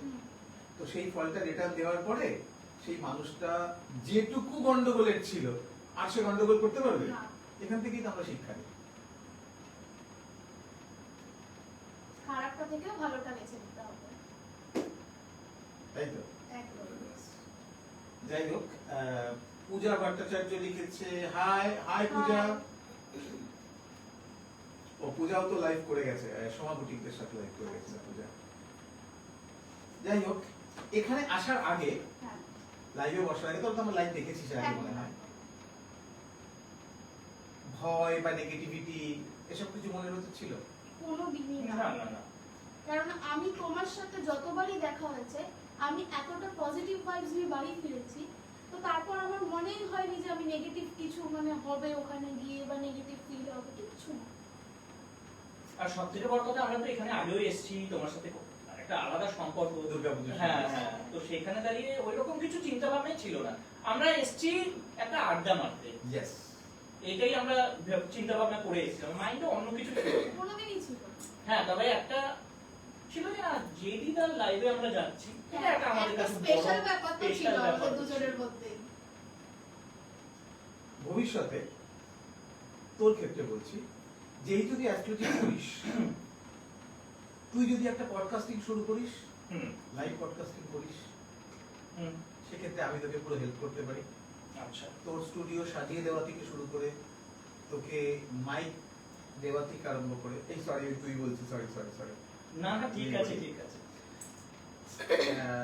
স্ট্যান্ড থেকে আরম্ভ করে সমস্ত কিছু আমি দিতে পারি যদি তুমি একটা পডকাস্টিং শুরু করতে পারো। এতে পডকাস্টিংটা করলে যেমন মানুষের উপকার করা হয়, হ্যাঁ হ্যাঁ অনেক মানুষের উপকার করা হয়, পরিচিতি তো বাড়ে, সেটা তো বলা হ্যাঁ, বাহুল্য। হ্যাঁ, পরিচিতি তো বাড়বেই, কারণ যখন আমরা ফোনে কাউকে দেখি, স্ক্রিনে দেখি, তখন তাকে আমরা একটা সেলিব্রিটির মোডে দেখি, একদম। সেলিব্রিটির মোডে। এই যে জেডি লাইভে থেকে বেরিয়ে যাওয়ার পর আগামী মোটামুটি ৩-৪ মাস যেখানেই ওরা যাবে, তুমি জেডি লাইভে গেছিলে না, এই যে ব্যাপারটা, হ্যাঁ। দিদি নাম্বার ওয়ানে কেউ গেলে হ্যাঁ। আমরা তাকে যেন মনে করি যেন কি দিদি নাম্বার ওয়ানে গেছিল ব্যাপারটা। তো এইভাবেই পডকাস্টিং যদি তুমি শুরু করতে পারো, সেক্ষেত্রে কিন্তু 10টা মানুষের খুব উপকার হবে। হ্যাঁ হ্যাঁ আমার যে পরিচিতিটা, আমি সিটিভিএন চ্যানেলে 3 বছর শুক্রবার রাত্রি 10টা থেকে 11টা আমার একটা প্রোগ্রাম হতো। আচ্ছা এই আমার সাবজেক্ট ছিল লাভ গুরু, আচ্ছা যেটা সব থেকে ইন্টারেস্টিং সাবজেক্ট হ্যাঁ। মানুষের কাছে। সেখান থেকেই কিন্তু ভগবানের আশীর্বাদে আমাকে 10টা মানুষ চিনেছে। ঠিক সেরকম ভাবে অ্যাস্ট্রোলজিটা মানুষের কাছে একটা সিটিভিএন চ্যানেলের 1 ঘন্টা স্লট বুক করতে গেলে এই মুহূর্তে 18,000 টাকা হুম। দরকার নেই ভাই, ফেসবুক আছে, ফেসবুক ফেসবুক আছে, আছে, আমাদের কাছে ইউটিউব আছে, প্রত্যেকটা প্ল্যাটফর্ম খোলা। বাস যেখান থেকে পয়সাটাও আসবে, কিন্তু হুম। যেখান থেকে পয়সাটাও আসবে আর রেগুলার কাস্টমার ফিডব্যাক আসবে, হুম। বিজনেসটাও কিন্তু আসবে। কারণ অ্যাস্ট্রোলজার তো আর পুরোটা ওপেন বলে দেয় না, তাহলে আপনি আপনার সঙ্গে যোগাযোগ করুন, বাকিটা আপনার হ্যাঁ, কাছে। হ্যাঁ আর একটা জিনিস আছে যেটা অ্যাস্ট্রোলজি মানে অ্যাস্ট্রোলজারদের কাছে তুমি যতই ভালো করে গুছিয়ে বলে দাও না কেন, পুরোপুরি ধরো এক্সপ্লেন করে দিয়েছো, তারপরে মানুষের কিছু কোশ্চেন থেকে যায়, কেননা অনেক মানুষ আছে না, সত্যি কথা বলতে তারা না একটু যেন ভুলচুক না হয় সেই ব্যাপারটা একটু খেয়াল রাখার চেষ্টা করে, যার জন্য তারা ভাবে কি যে ঠিক আছে, আচ্ছা উনি তো বলে দিলেন, আচ্ছা এটা কোন দিকে ফিরে করতে হবে, কোনো দিকের ব্যাপার আছে কি, হয়তো কোনো দিকের ব্যাপার নেই বলে আমি বলিও নি, ঠিক আছে। তো সেই জায়গায় তাদের এই কোশ্চেন গুলো থেকে যায়। আবার কেউ কেউ হয়তো ভাবে যে আচ্ছা এটা দিনে করবো না রাতে করবো, তো সেই ক্ষেত্রে তারা আবার কল করে। আমি অ্যাকচুয়ালি তুমি যেটা বলছো পডকাস্টের ব্যাপারটা, আমি সেইভাবে ওটাতে এফোর্ট দিতে পারিনি। আমার একটা ইউটিউব চ্যানেল আছে অ্যাস্ট্রোলজার সিমন মিত্র বলে, আর একটা ফেসবুক পেজও আছে, কিন্তু সময় হয় না, সময়ের অভাবে না আমি ওখানে খুব একটা ইয়ে এই করতে পারি না। সময়টাকে না নিজের সময় ভাববে না, তুমি একদম, অলওয়েজ এটা একদম, ভাববে একদম। যে তোমার এই সময়টার জন্য দুটো মানুষের দৈনিক ভালো হবে। হুম হুম হুম হুম। যেটা আমি খানিকক্ষণ আগে বললাম, তুমি যখনই একটা ডায়েরি করবে, হুম। তোমাকে ভাই দিনের শেষে লিখতে হবে একদম একদম যে আমি আজ কি ভালো কাজ করেছি। হ্যাঁ। তখন তোমার নেশা চেপে যাবে যে আমাকে ভাই আজকে দিনের শেষে একটা ভালো কাজ করতেই হবে। করতেই হবে। এবং তোমার যে ফ্যামিলি, হুম। তারা কিন্তু ভবিষ্যতে তোমার এই ডায়েরিটা দেখে প্রাউড ফিল করবে, ভাই আমার হাজবেন্ড, আমার বর, আমার ছেলে, আমার মেয়ে এই কাজটা করেছে। হ্যাঁ, পরিবারকে কিন্তু আনন্দ দেওয়ার সব এর থেকে বড় আনন্দ কিন্তু কিছু নেই, তাই তো? একদম। শালিনী, কাল থেকে কাল থেকে প্রতিদিন ডায়েরি কিনতে লিখছি। দেখবি, বেশি লিখতে হবে না, কি ভালো করেছে ওইটুকুই লেখ, খালি ঠিক আছে। 4টে তাও ওয়ার্ড শর্ট ফর্মে। শর্ট ফর্মে লেখ। দেখ এত কিছু ভালো করতে পারবি না যে সেদিনকে আমার তোকে জিজ্ঞেস করতে হবে শালিনী তুই এত পজিটিভ কি করে। হ্যাঁ। আমি হয়তো লেখার সময় পাই না, আমি হয়তো মানে আমি যখন মানে রাত্রিবেলা যখন স্নান করে হনুমান চালিসা পড়ি, আবদা স্তব করি, আমি স্তব করছি কিন্তু আমার মাথা চলে গেছে কোথায়। আমাকে আমার যে গুরু আছেন, তাকে আমি জীবনে কখনো দেখিনি, শ্রীরামপুরেই থাকেন, আমাকে বলেছিল যে তুমি ওই কি যেন করতে বলে একটা যেন ওই মেডিটেশন। মেডিটেশন। দাদা আমি মেডিটেশন করবো কি, আমার মাথা এখানে, আমি এখানে, আমার মাথা কোথায় চলে গেছে। এত মানুষের মাথা, এত মানুষের প্রবলেম, হ্যাঁ। আমি কোনো কিছুতে বিরক্ত হই না, কিন্তু আমি সবার সমস্ত প্রবলেম কিন্তু খুব ধৈর্য ধরে সলিউশন করি। আর আমার সলিউশনটা তো অনেকটা সময় নিয়ে হয় না, আমি খুব শর্টে একটা জিনিস সলিউশন করি। ঠিক এটা এখানে থামিয়ে দে, হ্যাঁ। আমি যার সাথে ডিসপিউট তাকে খালি তার ইয়েটা বুঝিয়ে দিই যে তুমি যদি এনার সাথে ঝগড়া করো তোমার নেগেটিভ কি আর পজিটিভ কি। পজিটিভটা বেশি বোঝাই, নেগেটিভ তো নেগেটিভই হয়। আমি এর সঙ্গে তুমি যদি সম্পর্কটা, যেমন আমাদের ইন্ডাস্ট্রির দুজনকে আমি ভেরি রিসেন্ট 3 দিন আগে তাদেরকে আমি এক জায়গায় করতে পারলাম, নামটা সবার সামনেই বলছি, সেটা হলো সোনালী আর ওই কি নাম, মৌসুমী। সোনালী আর মৌসুমী প্রথম 2025-এর বসন্ত উৎসবে সোনালী আমাদের কলকাতা বসন্ত উৎসবের স্টেজে প্রথম অর্গানাইজার হিসেবে কাজ করেছিল, ওদের দুজনের কাজ করেছিল। আজকে ডেটে সোনালী ভালো কাজ করছে, আজকে ডেটে ওদের মধ্যে একটা ঝগড়া হয়ে গেছে, অশান্তি হয়ে গেছে, বড় ডিস্টেন্স তৈরি হয়ে গেছে। আমি কিন্তু সোনালীর মাথায় প্রতিদিন পোক করে গেছি, যা দুজনের সাথে মিট করে দে, মিলমিশ করে নে, মিলমিশ করে নে, যত একসঙ্গে থাকবি, যত বড় বড় অর্গানাইজাররা একসঙ্গে থাকবি, ইউনিটি তৈরি হবে, বড় কাজ করলে দেখবি কাজ অনেক সহজ হয়ে যাবে। এবং ও আমার কথা শোনে, এবং লাস্ট রবিবার দিন ওরা একটা ইভেন্টে গিয়ে ওদের দুজনের মধ্যে একটা বন্ডিং তৈরি হয়।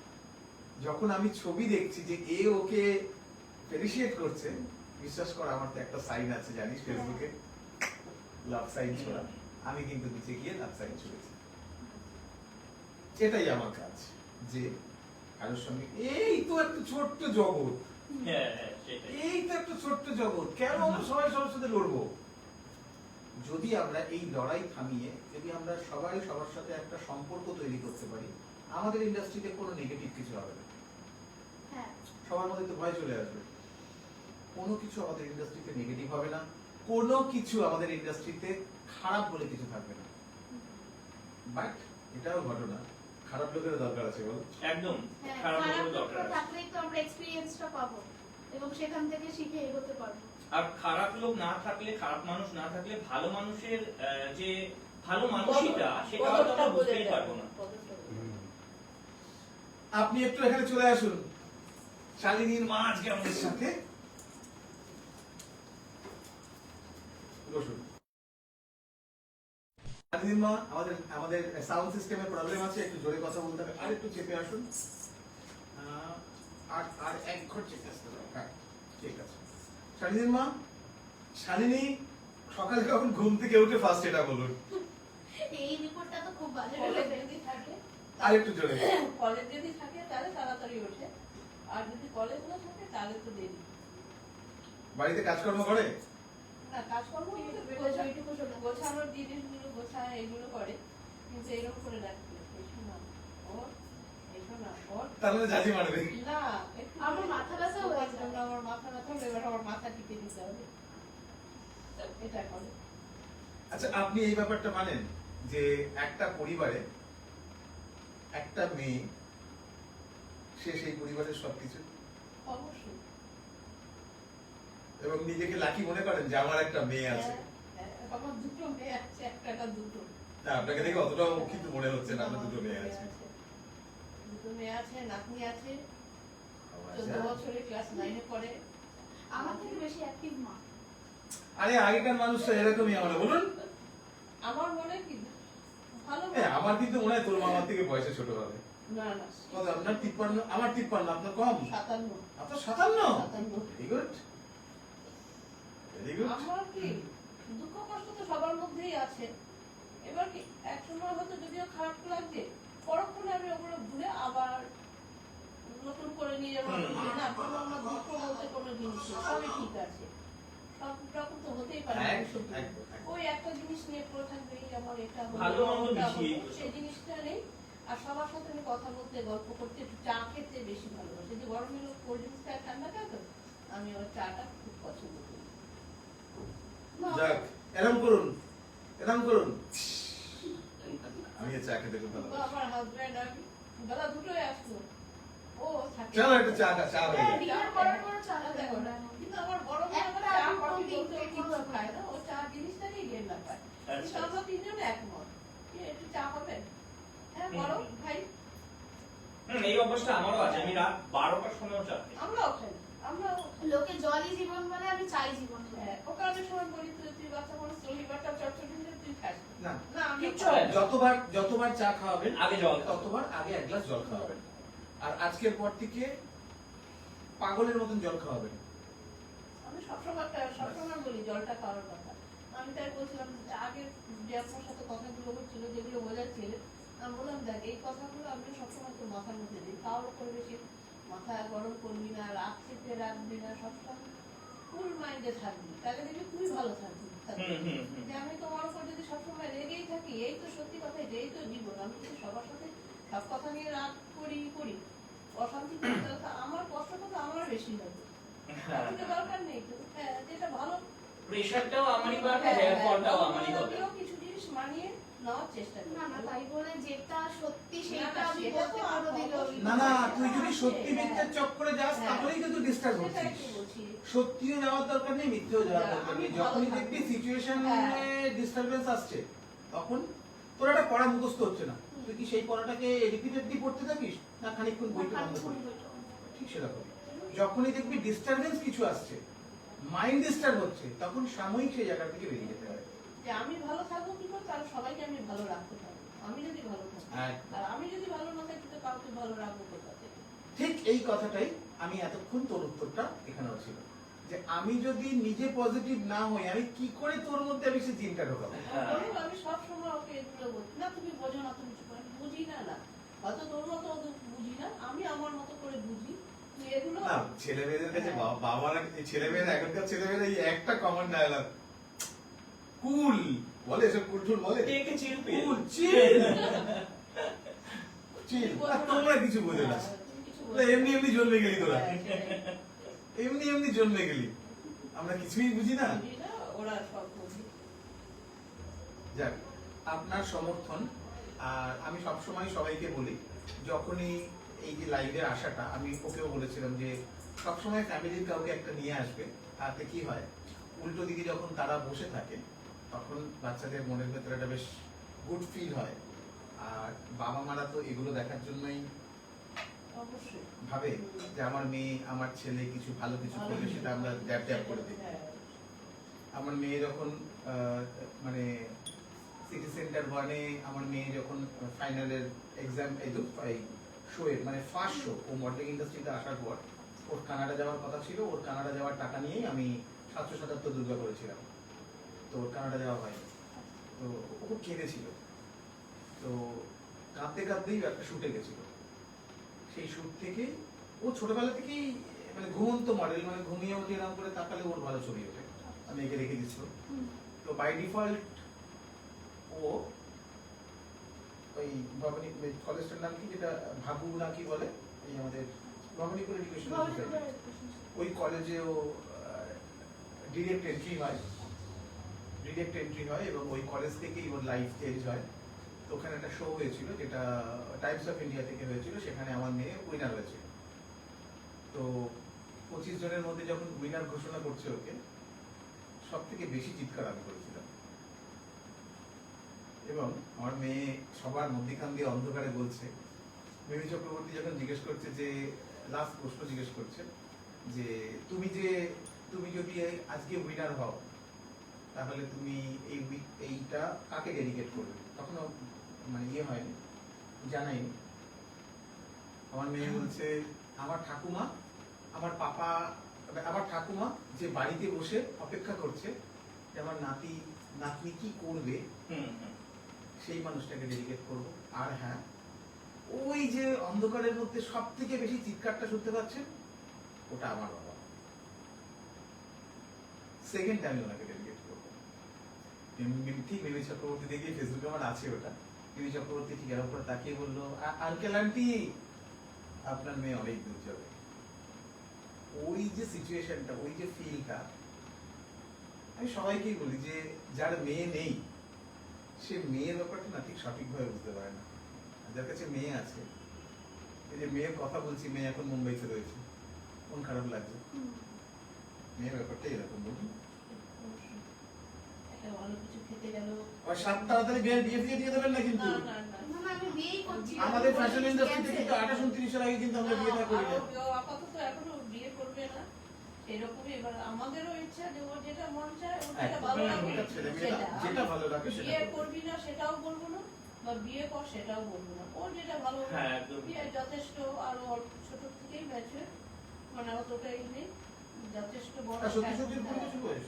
সত্যি 20 বছর। আমি 2005 15ই অক্টোবর। 15ই অক্টোবর। এত ছোট? ওই জন্য ও যেটা ভালো মনে করে সেটাই আমরা বলি, তুই যেটা ভালো মনে করবি, তোর যেটা ভালো লাগবে সেটাই। আমাদের তাতে সবটাতেই সমর্থন আছে। এবার ভালো মন্দটা নিজেকে বিচার করতে হবে যে কোনটা ভালোটা নেবো কি ভাই তোর মা কিন্তু হেভি স্মার্ট, তা তো তোর জানি মা কিন্তু হেভি স্মার্ট। আমার থেকে বেশি স্মার্ট। আচ্ছা আমি একটা কথা বলবো, আমি কাকিমাকে অনেকদিন ধরে দেখছি, অনেকদিন ধরে চিনি, তুমি আজকে হয়তো দেখলে প্রথম। না আমার সাথে দেখা হয়েছে দেখা হয়েছে? ক্যালেন্ডার লাগিয়ে দেখা হচ্ছে। লন্ডনে দেখা আচ্ছা তুমি কাকিমাকে একটু ভালো করে দেখে বলো, যদিও তুমি পুরোনো দিনের কত পুরোনো মুভি দেখো বা দেখেছো আমার জানা নেই, কাকিমাকে দেখলে পুরোনো কোন হিরোইনের কথা মনে পড়ে? নতুন আমার মার কিন্তু নিজেরও মডেলের মতনই ছবি আছে, সে জিন্স পরে তখনকার দিনে লম্বা ফেস কাটিংটা সেই টেলিফোনের মধ্যে হাত দিয়ে হ্যাঁ হ্যাঁ সব রকম ফেস কাটিংটা দেখে তুমি শুধু বলো যে কোন ফিমেল অ্যাক্ট্রেস তার সাথে অনেক মুখের মিল আছে, মুখের আদলের মিল আছে। আমাকে এই কুইজ দিও না, রুমা দাশগুপ্ত পারে এগুলো খুব ভালো, রুমা দাশগুপ্ত খুব ভালো পারে, আমি এসব গুলিয়ে ফেলি খুব। তোমাকে কেউ কোনোদিনও বলেনি, মানে কেউ কোনোদিনও বলেনি যে আপনি ও মুখের মতন দেখতে বা আপনাকে দেখে না, সেরকম মুখের কথা মনে পড়ে? ওর বাবাও বলেনি? না ওর বাবা তো নাই অ্যাকচুয়ালি ব্যাপারটা হচ্ছে আমার বাবা খুব পুরোনো দিনের মানুষ ছিলেন, তো পুরোনো দিনের মুভি আমি দেখতাম খুব পুরোনো দিনের, মানে একদম ব্ল্যাক এন্ড হোয়াইট। এখনো দেখি আমি, লোকে শুনলে হয়তো বিশ্বাস করবে না, এখনো আমার পুরোনো দিনের মুভি ভালো লাগে এবং পুরোনো অনেক স্টারদের আমি চিনি, হয়তো অনেকে চেনেন না, অনেকেই এখনকার দিনের ছেলেমেয়েরা পুরোনো স্টারদের চেনে না ওইরকম ভাবে। পুরোনো একজন অ্যাক্ট্রেস আছেন যার নাম নন্দা, নন্দা, হ্যাঁ ওই তো আরে মনে পড়ে গেছে। গুমনাম হুম, মুভি নন্দা, ছিল। নন্দা। নন্দার মুখের সাথে তোমার মুখের অনেক মিল আছে। আমি যেমন আগে মানে অনেক বেশ বয়স হয়েছে কিন্তু আমি কিশোর কুমারের গান শুনতে খুব ভালোবাসি হুম। বা কিশোর এখনো কুমারের গান সবাই শুনতে ভালো না আমরা ভালো এ না এ বলবে এ তো তোমারা জমানা কা গান है কিন্তু আমি শুনতে খুব ভালো না, লাগে আজকাল একটু আমি শুনছি। আমি গান জিনিসটাই খুব ভালোবাসি আমি মানে জামা কাপড় পরি সাজিয়ে গুজিয়ে হুম, রান্না হুম, করি হুম। যাই করি আমার একটা ছোট মোবাইল আছে ওটা গানটার একটু সবই মেমোরি চিপ লাগানো যত কিশোর কুমারের পুরনো সব গান আমার আস্তে আস্তে চলতে থাকে। যার জন্য সারেগামাপা যেটা আছে ওটা তো ও সারাক্ষণ বলবে চলতেই থাকে। এই আওয়াজ বন্ধ করো বন্ধ যাক, করো। আপনার মেয়ের রোজগারের টাকা আপনাকে ফোন কিনে দেবে, জান আমি আজকে আপনাকে কথা দিলাম, ঠিক আছে। আপনার মেয়ের রোজগারের টাকায় আপনার হাতে অ্যান্ড্রয়েড আসবে, মিলিয়ে নেবেন। কিনুক না কিনুক, ও বড় হোক ভালো ওটাই কিনুক না কিনুক না, এটাই মেয়ে, এটাই মেয়ে। মেয়ে যেই মুহূর্তে দেখবেন সঠিক টাকা রোজগার করবে, ভালো টাকা রোজগার করবে, আপনাকে প্রথম দেখবেন একটা ফোন কিনে দেবে। দেখবেন, আপনি ছোট ফোন বললেন বলে বললাম। আশিক শেখ লিখেছে নাইস, রিজু দাস লিখেছে খুব ভালো লাগছে, থ্যাংক ইউ রিজু। আচ্ছা ঐশিদার কথায় আসি, ঐশিদাও কিন্তু মানে আমাদের এএস এর একটা মেইন পার্ট বলতে পারো। আপনি একটু বসুন, আমি ওকে একটুখানি হ্যাঁ, রাখি, অবশ্যই। একটু এসো। আসো, আসো। সরি আমার মেমোরি কমের জন্য আমি তোমাকে চিনতে পারিনি, ভেরি সরি, বাট তার জন্য ক্ষমা প্রার্থী। আমার এটাই আমার দুর্বলতা যে আমি বেশিক্ষণ মানে মাইন্ডটা মনে রাখতে পারি না, তবে আমি এর আগে এসেছি। হ্যাঁ, হ্যাঁ। দুর্গাপূজার সময় হ্যাঁ। এসেছিলাম, হ্যাঁ। গত বছরের আগের বছর। হ্যাঁ 2000 হ্যাঁ 2000 দীপ্তার লুকটা একটু চেঞ্জ করেছে, ওই জন্য তুমি হয়তো বুঝতে মাঝে মধ্যে পারছো চেঞ্জ না। করি। উচিত তাই, একজন কে এর আগে আমাকে দেখেছো অনেক জায়গাতেই দেখেছো। তোমার বসন্ত উৎসবেও গেছিলাম।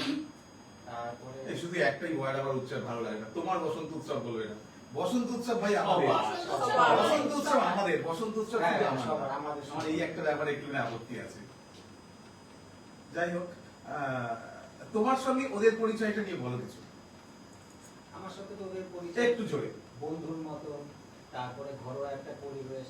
আমি এস ফটোগ্রাফি এবং পিআরএস এন্টারটেনমেন্টের মডারেটর এবং মডেলিংও করি। আর বহুদিন ধরেই পরিচয় সিনেমার সাথে আমার, শালিনীর সাথেও। শালিনী আমার বোনের মতন, প্লাস বোনই। শালিনীর বয়স নিয়ে তুমি বলছিলে না, আমরা যত জ্বালায় না খুব? না ও খুব ভালো, ও সবথেকে খুব সিনসিয়ার, শান্ত। ও সিনসিয়ার, না লাগালে। ওর মধ্যে খুব মানে ইয়ে আছে যে ও তোমাকে যে তুমি যদি কোনো সাজেশন চাও ওর কাছে তুমি ভালো মতন পেয়ে যাবে সেটা। Very ও good. প্রচন্ড ম্যাচিওর, প্রচন্ড ম্যাচিওর। আমাদের এএস ফটোগ্রাফি পিআরএস এন্টারটেইনমেন্টের যে গ্রুপটা আছে তার মধ্যে সবার ও বোন, সবার বোন। ও আমার বোন, সুতীর্থর বোন, রিকের বোন, আরেকজন আছে সুমন, সুমনকেও চেনো নিশ্চয়ই, হ্যাঁ। সুমন সেনগুপ্ত, আমি সুমনের আগে বোন, ভাবতাম সারা- ভোলাদার বোন, ভোলা মানে ভোলা চেট্টি। ভোলা চেট্টি। নারুদা, প্রত্যেকে। শুভঙ্কর দা আমাদের একজন ফটোগ্রাফার, তারা তুমি ভালো করে চেনো শুভঙ্কর দাকে, শুভঙ্কর হ্যাঁ, দে, চেনো না? ঐশিক আছে, আর নারুদা, পিনাকিদা আছে, তো ময়ূরব আছে আমাদের মেকআপ আর্টিস্ট। মানে যার নাম নেবো না মানে সেটাই কম হবে। আর আমার যার সাথেই দেখা হবে আমি নয় দাদা দিদি সমবয়সী হলে বন্ধু মানে আমি এটা করবোই।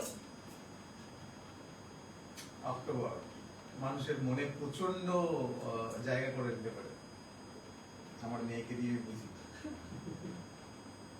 যাই হোক, আমাদেরকে এবার শেষ করতে হবে। 1.5 ঘন্টা হয়ে গেছে, আমাদের টেকনিক্যাল সাপোর্ট দেয় না 1.5 ঘন্টার পরে। আবার দেখা হবে, আর আশা করছি আমরা আগামী সপ্তাহে তোদের গ্রুপের বাকি যারা আছে তাদেরকে নিয়ে বসবো। বাট ওদের শো এর আগে আমরা একটা গ্রুপ আড্ডা করবো, একদম গ্রুপ আড্ডা করবো। সেখানে কিন্তু চপ আর চা হবে, এখানে আর কিছু না। আর ঠিক আছে, দারুণ জিনিস। ঠিক আছে, ফর্মাল সব ফর্মাল আড্ডা হবে। ফর্মুলাটা ভালো লাগে। ভালো লাগে না। ঠিক আছে, একদম। ঠিক আছে। আর এইখানকার লাইভের ব্যাপারটা আমি আগেও বলি যে এই জায়গাটাতে আমি লাইভ একটাই কারণে করি, যেহেতু তোরা এসে দেখে গেছি সেখানে মা দুর্গা এখানে বসেন, এখানে মা দুর্গার ঘর হ্যাঁ থাকে। হ্যাঁ। সেজন্য এটা আমার একটা মনের ধারণা যে এই জায়গাটায় আমি যাদেরকে বসাতে পারি তাদের ভবিষ্যৎ ভালো হয়, এটা আমার মনের ধারণা। না কিন্তু ও একেবারে নাস্তিক, কে শালিনী নাস্তিক, একদম নাস্তিক নাস্তিক। তো? হ্যাঁ। ঠাকুর বিশ্বাস সকালবেলা যখন বাথরুম পাবে দরজা বন্ধ করে রেখে দেবেন, ভেতরে বসে থাকবেন। এটা যত ঠিক ধাক্কা ধাক্কি বলেছে। করুন, খুলবেন না, হ্যাঁ, দেখবেন সব নাস্তিকতা হ্যাঁ, বেরিয়ে যাবে। ভগবানের নাম গান না না, সবাই অ্যাকচুয়ালি ঠাকুরের ছবি দেখে তো দিন শুরু করে। আমার মনে হয় আমি নিজেকে না দেখে দিন শুরু করতে পারবো না। আমি শুধু নিজের ছবি আঁকি। কোথাও আমরা যেমন কি কোথাও বেরোচ্ছি ঠাকুর প্রণাম করে বা দুর্গা দুর্গা বলে বা কিছু, ও কিছুতেই বলতে দেবে না। বা হয়তো বললাম যে রেজাল্ট আনতে যাচ্ছিস বা পরীক্ষা দিতে যাচ্ছিস, ঠাকুরকে প্রণাম করে বল। বলে তুমি বলো, আমার অতই নেই, আমি ঘুষ দিয়ে কোনো কাজ করি না। যার এরকম বাবা মা কুল বাবা মা থাকে তার ঠাকুরের দরকার পড়ে না, আপনারাই ওর কাছে ভগবান, খুবই করে। তাই তো? বা যদি কোনোদিনও আমি মানে বলেছি, মূর্তি পুজোয় বিশ্বাস বা করি আমি না। যদি কোনোদিনও বলেছি যে আমার একটু দেরি হবে, তুই একটু পুজোটা দে, তাহলেই ওর মাথা গরম। এইসব বলবে না আমাকে। কালকেই তো বললাম আমার একটু আজকে স্নান করতে দেরি হবে, একটু পুজোটা দে না।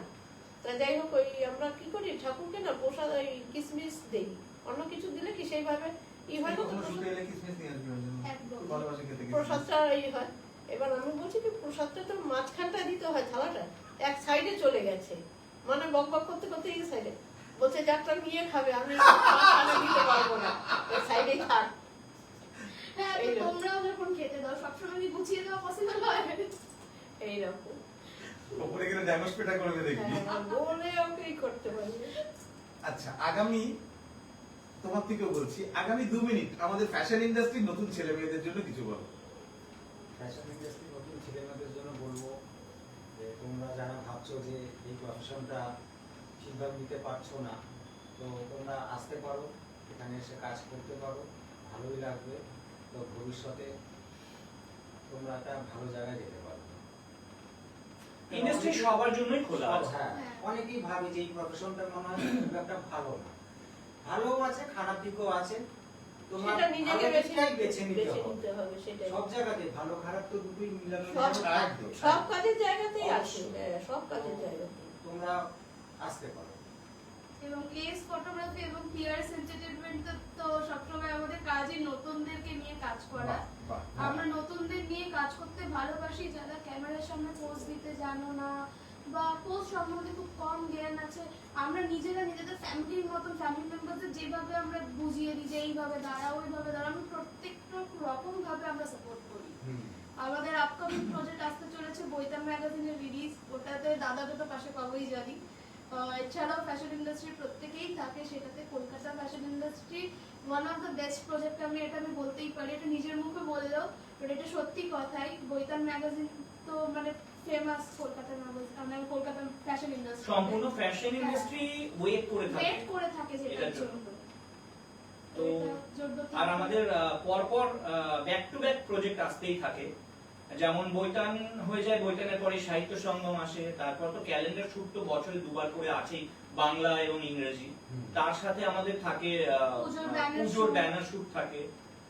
সারা বছর চলছে। সারা বছর আমাদের সারা বছর কিছু না কিছু নতুন চলতেই চমক থাকে। নিয়ে আমরা আসি। আর আমাদের কনসেপচুয়াল শুট গুলো যেগুলো আমরা হ্যাঁ। মেনলি করি থিম বেসড। তো শুটের যে যারা শুট করে গেছে আমাদের কাছে, আমাদের সাথে কাজ করে গেছে, তারাই একমাত্র বলতে পারবে যে আমাদের সাথে কাজ করে তারা কি ফিল করেছে।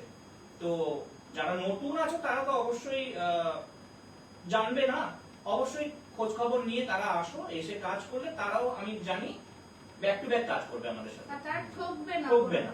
খুবই কম রেজিস্ট্রেশনে কাজ হয়, অতটা কম রেজিস্ট্রেশন আমার মনে হয় আমি না যেটুকু কোনো তোদের কোথাও তোদের হয়। টিমটাকে দেখেছি, তোদের টিমের মধ্যে যেটা সব থেকে পজিটিভ সেটা হলো সবাই কালচারটাকে বোঝে, সবার মধ্যে শিক্ষা আছে, সবার মধ্যে একটা অদ্ভুত পোলাইটনেস আছে, যেটা কিনা একটা অর্গানাইজেশনকে চালিয়ে নিয়ে যাওয়ার জন্য প্রচন্ড জরুরি। এটা তোদের গ্রুপটার মধ্যে আছে। যাই হোক, আমাদেরকে শেষ করতে হবে, তুমি একটু গিয়ে এটা শেষ করতে হবে। আবার দেখা হবে আগামী শনিবার। আর আবারও বলছি যে কফি উইথ জেডিতে আসার জন্য কোনো রকম, ঠিক আছে তো? না টিফিন এই পাশেরটা তো হ্যাঁ। নিচেরটা। আগামী সপ্তাহে কফি উইথ জেডিতে আসার জন্য কোনো রকম পয়সা লাগে না, কারণ এই শোটা আমি লাস্ট 6 বছর ধরে করে আসছি। কারোর থেকে কেউ যদি বলে মানে এটা ঘটনা ঘটেছে, একজন বলেছে 3000 টাকা দিতে হবে জেডি স্যার পর্যন্ত তোমাকে পৌঁছে দেবো শো করানোর জন্য। এরকম কোনো ঘটনা ঘটেনি আজ পর্যন্ত যে আমাকে কারোর থেকে পয়সা দিতে হয়েছে। সুতরাং যদি এরকম টাইপের ইনফরমেশন থাকে অবশ্যই আমাকে জানাবে। আর কারোর যদি আমার লাইভে আসতে ইচ্ছা করে অবশ্যই ইচ্ছা প্রকাশ করতে পারো। Thank you very much. শুভরাত্রি। শুভরাত্রি সবাইকে। সবাই